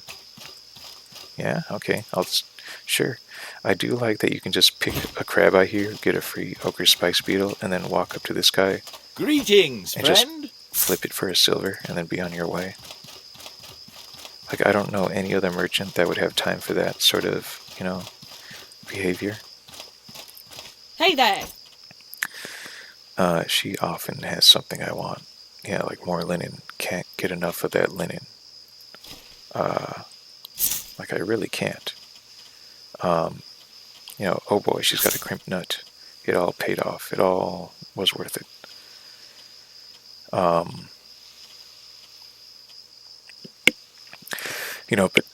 I do have an endurance potion at home. Let's see. Marvelous.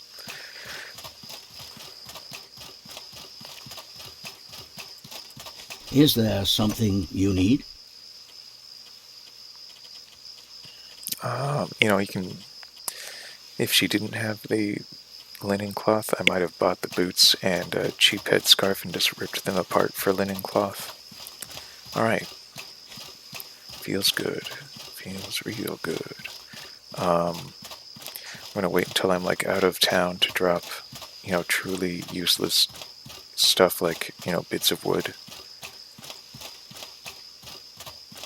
And hopefully when I leave the area, because see, I've left this here for so long, and it's still around, and if I go over to the desalination plant, that torch I dropped will still be there. So if you're going to litter in the overworld, and then it will hopefully be sort of cleaned away the next time you pass by, after, having visited another realm. That's right. Endurance potion, please.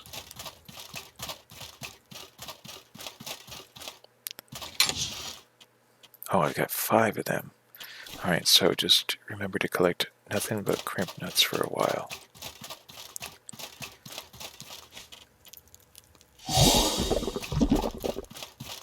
Marvelous.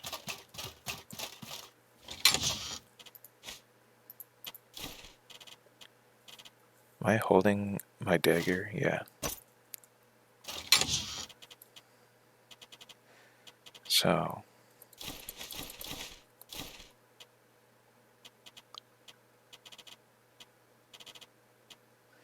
yes, this is going to be... we're now working on the trip to Enmerkar Forest. It can get cold at night, and I'm going to want a tent to pop up when I'm in town as well. The bedroll I could probably pop up it weighs less, and since cities don't experience deadly temperature changes, I can just set up a bedroll, like, under someone's staircase practically, and just be homeless in Berg, for the duration of my stay. Basically, just set it up near a water well so that you have infinite water. Set up a cooking pot near it, and just, cook food you need near it, that sort of thing. That's just fine.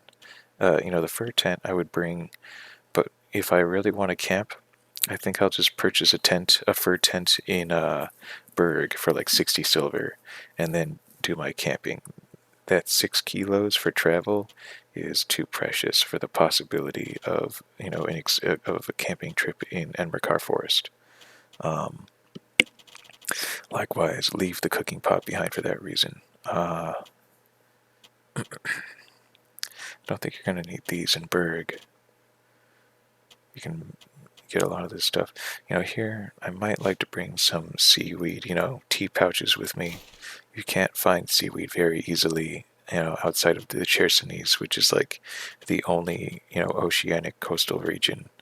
The Hallowed Marsh and Monsoon are technically on the coast, but it's like a toxic, fetid, swampy coast, so that swamp water kind of overpowers any sort of ocean water that comes in.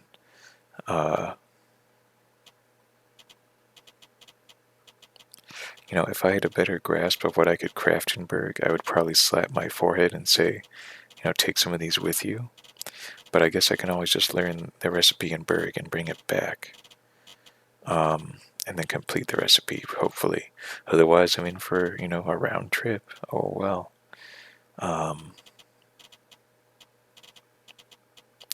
You need to bring travel rations to get there, but you need 3. Basically, it's a 3 days trip to most new regions by foot. So you may as well just bring the one-way ticket, because all you need to make a return trip is basically 2 items of food and some salt. And that will, get you 1 to 3 travel rations, bada bing, bada boom. It's a cheap thing to make. I used to be scared. I used to think, no, I don't know. Just bring only 3. Will I want to be able to make cheap, soothing tea? I think so. Bring another, 5 of those. But you will also be finding these on your travels, You might like to be able to make gravel. You'll find those. Bring those with you. They keep you warm. What the heck?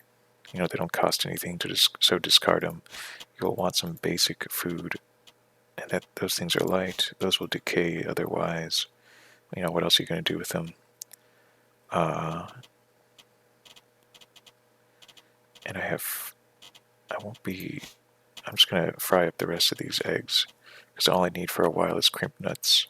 And eggs are increasingly easy to find, I'm discovering. Might as well take that for food as well. Put these into your backpack, and maybe craft another 6 or so, which would mean 12. Well, those went fast, didn't they?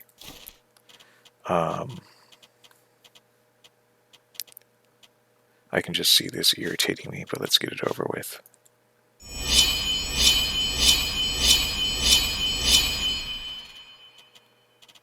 Huh, never mind. Lucky me. So, back to the stash. Carry a little extra oil. How are your lanterns doing? 100%. And move that to the bag. 100%. How much do they weigh? 5 for a pound. You're probably gonna encounter some thick oil, but I want to carry a pound of it with me. A fraction of that, though. 3 is still probably plenty. Don't discount a fraction of a pound. It adds up. Salt is easy to find. Not worried worried about salt. This weighs so little. I might just take the crafting supplies for what I might need in general, but you'll defeat bandits, you'll sell their scrap. Don't worry about it. Apparently I need to make I don't know, 4 pairs of traps. I don't need to though, I can just do that when I come back. That's just me wanting to make things perfect.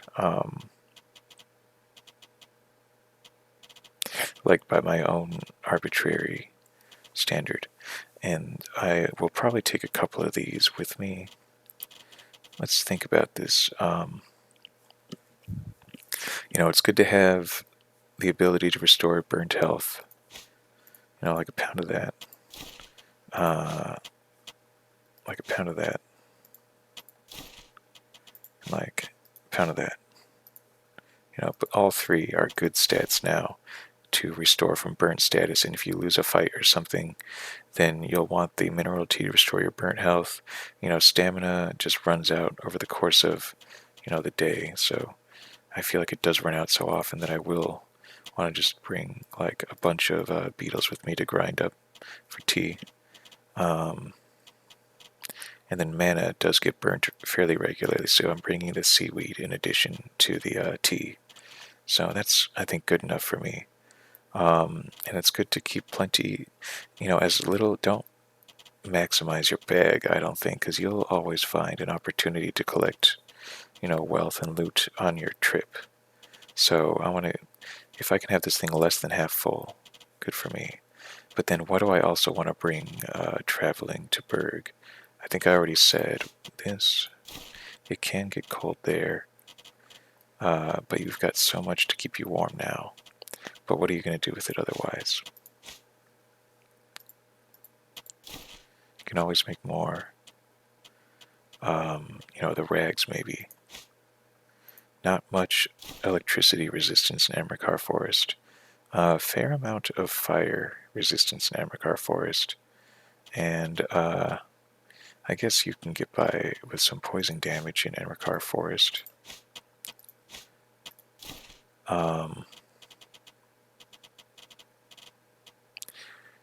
You will probably want to take some ethereal varnish with you to Enmerkar Forest.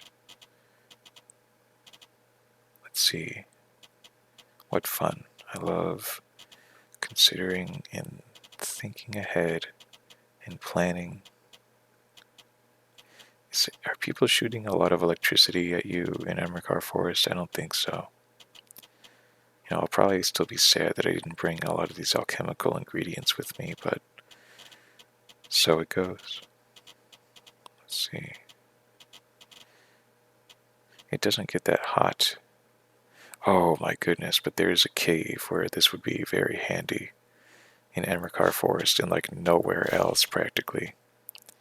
And for that reason, there's a crazy cave that has an extreme hot and an extreme cold environment. And so, let's see.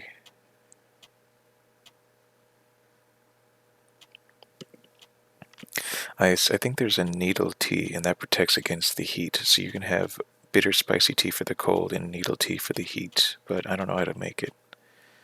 5 stability potions. Those aren't very common. Bag. 3 of those to the bag. Bag. Now I'm really loading up, aren't I? I haven't had to use these, but a pound in the bag, and boy will I be happy to have had some spare of these.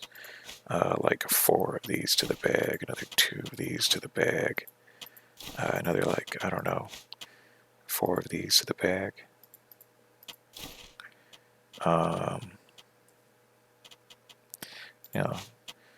Another few of these to the bag. There are some, poisonous beasties out there. Oh no. And like I said, I think that there are things to strap onto a suit of armor I guess it's really just the helmet. I also wanted to consider, I don't know what you can make in Enmerkar Forest, really, that you would need. I can't remember anything, but there are so many monsters. There's got to be something you can strap to this padded set, probably. Let's just put it in our bag and see what the result is. Are you serious? I can carry it all comfortably, and that's with junk that I'm going to dump. So, interesting. And then I could also bring a nomad backpack, but I think I'm just going to sell this. When I arrive in Berg, I will have access to a backpack that can carry 75 kilos, so I'm going to sell this thing. At this point, we're going to overload our backpack with stuff that we know we're going to sell and dump once we leave. Some of this is appealing to try to bring with me, but no. I think we're going to sell this because we're not in the business of throwing our lanterns anymore. We're gonna find quite a few ghost eyes, but I think it's better just to carry the ghost eyes rather than a bunch of potions. Bring the ghost eyes to the potions, not the potions to the ghost eyes. Yes, this is very good overall. Yeah. I mean, at 59.9, it's a sign, we've done it, we've made it. I do know that there's someone in Berg who will pay you for beast golem scraps. So to start with one is a good start. Okay. So now the next thing to do. Detach that. How are all those things, by the way? Perfect, thank you for asking. And all of my equipment. Perfect condition, thank you for inquiring. Cool. We don't even have to repair anything. What's our sleep at? It's like 60-ish. So I think like 70, 80, 90, 100, and then make it like 4 hours just to be safe. And so I think, drink some weather resistance teas out of my chest. Take as many stat boosts out of my chest as possible. Maybe stop by the desalination plant for a free gulp of water and basically hit the road with a sleepy stamina boost, a water stamina boost, hot tea, warming up the body so I don't have to carry a torch or anything. Every little bonus we can think of, and just blaze that trail. I love it. I can't wait. Reset the map so that because everything in the region is going to be reset practically. What fun. This is definitely going to be like, I'm going to call it like Prepathon or something, because this is like a 2 or 3 hour preparatory episode.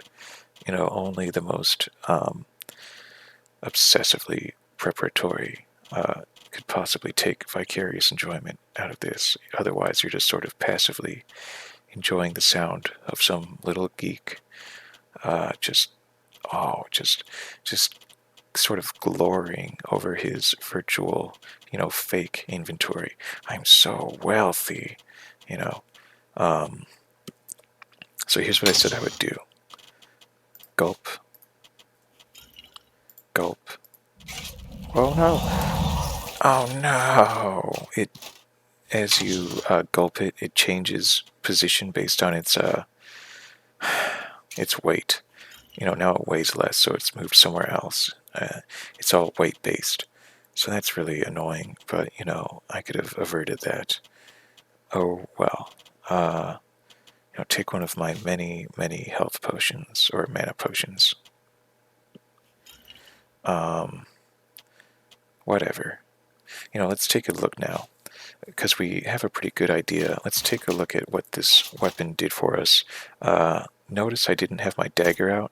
If I had, both weapons would have been cold enchanted. notice the awesome, frost effect coming off of this axe. It doesn't say what it did for the axe here, but now it says here we use 17 frost damage, and we will slow them down by like 20% for like 20 seconds with every strike. Extremely formidable. It's just that so much in the Chersonese region is fire or is ice resistant. But I think the ice effect, the slowdown effect, can still have an effect. I think that there might be a sort of resistance element where if an enemy is ice resistant and it takes a certain amount of ice damage to actually initiate the ice effect. Like I've been hit with a poison attack without becoming poisoned. I think you have to hit a sort of threshold of elemental damage for some of these elemental effects to take place, like being set on fire, becoming slowed down, or becoming poisoned.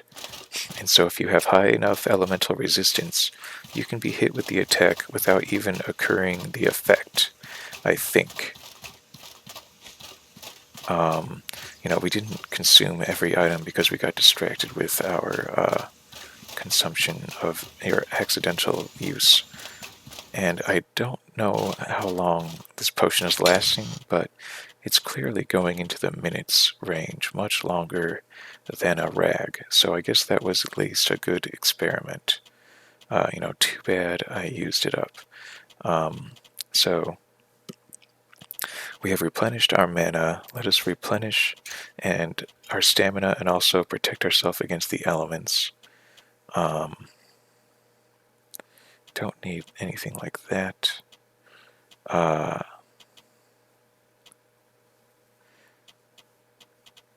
Can think of not much else that we would need to consume on our way out the door. Maybe just like a bite of jerky or something, but we can have that out of our pocket, frankly.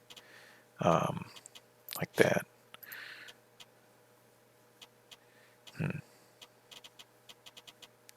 No, nothing else really comes to mind. Alright, off we go. I'm going on an adventure. Today is my 100th birthday. Alright. We are indeed ready for adventure. Just look at all of our skills. Yes, I must absolutely remind myself we are doubling once again our hot slot. I really just want to crank it up to 8 though, because, I don't want this to be a tick of the hot slots. Here's another shortcoming of the game. If you have to operate your character like a League of Legends, Is there something you need? No, I just keep coming back because I'm a fool. Oh yeah, and I do want to sell off some stuff before I go. There, now I'm not overburdened. Anything else?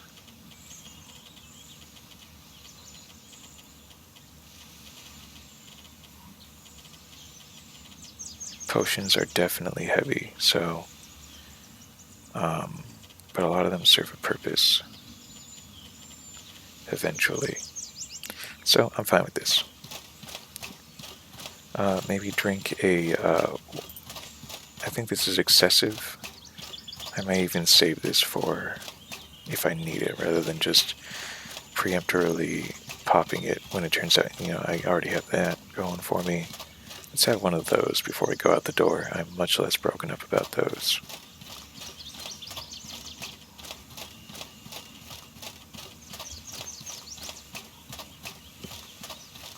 So this is awesome. We are going. We are leaving the Chersonese region in its wretched cold weather.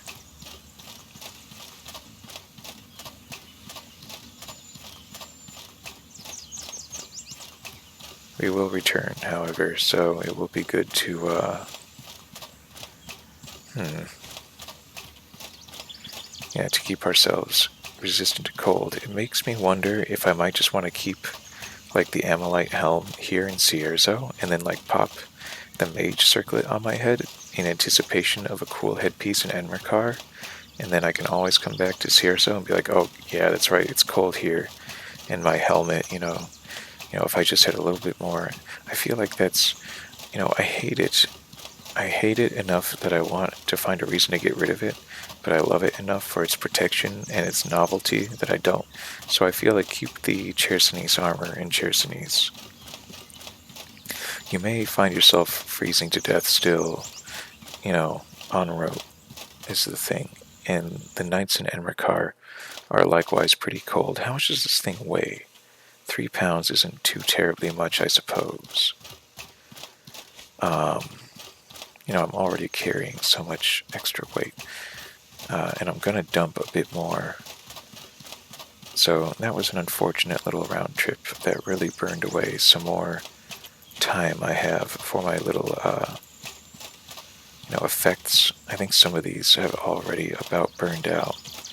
Let's see. Water, I may take another sip. But not from the well at this point. That ship has sailed. I'm just going to head out the door, and then when I see it disappear in the bottom left, I may consider, another sip, just so I can sprint and then recover and get out of Chersonese that much faster. But I am not going. The actual trip itself will be next video. This is conclusion time. Gosh, it's been, 4 hours? I hope not. This is my weekend, however. It's the early pre-dawn hour. That's how I operate. But my goodness. The longest episode was also the least exciting, Maybe we'll call it, Prepathon, Packathon, domestic chores-a-thon, tedium, the ultimate tedious extravaganza. Too bad. So let's just go off to the corner here. Just drop some of our most hated items.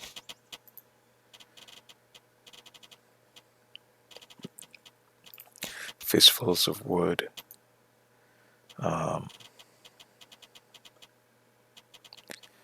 These berries. I don't think I'm even hungry right now. Certainly not now. Drop them. And so that's that. We are ready for a trip, and we've got it's practically 7.5 pounds. Let's clean up the old map. A lot of this is going to be reset. But I think we can consider the Wind Cabal Tower still having been accomplished. We'll put gold to represent, hey, you got the key for this place. It's sitting at the Chersonese stash point. If you collect the key, you can come back and get some free treasure if you need it. I can't think of anywhere else where that is the case. This is still a problem. That will always have been resolved. That will always have been resolved, and that will always have been looted. With no... It does have an ornate chest in there. This is good pickings. It has no key, though, so it's a sort of reset. So that's what this map sort of looks like now. This has been, sort of taken care of. I think there's still an ornate chest in there too, but you can consider it passable with the additional route I opened up. So that's sort of what this map looks like now. Interestingly, got some things that need doing. This one resets and we don't have the key for it. Some things are done, some things need doing still. But, I think that we can consider this place as having been handled. Look at that, our cold weather defense is already worn off. Munch. Alright. In the next episode, we travel to Enmerkar Forest. I will see you there. Oh, and let's go ahead and turn up music.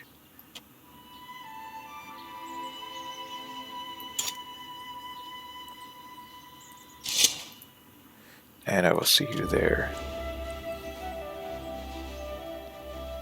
Yeah. Okay. Have a nice day.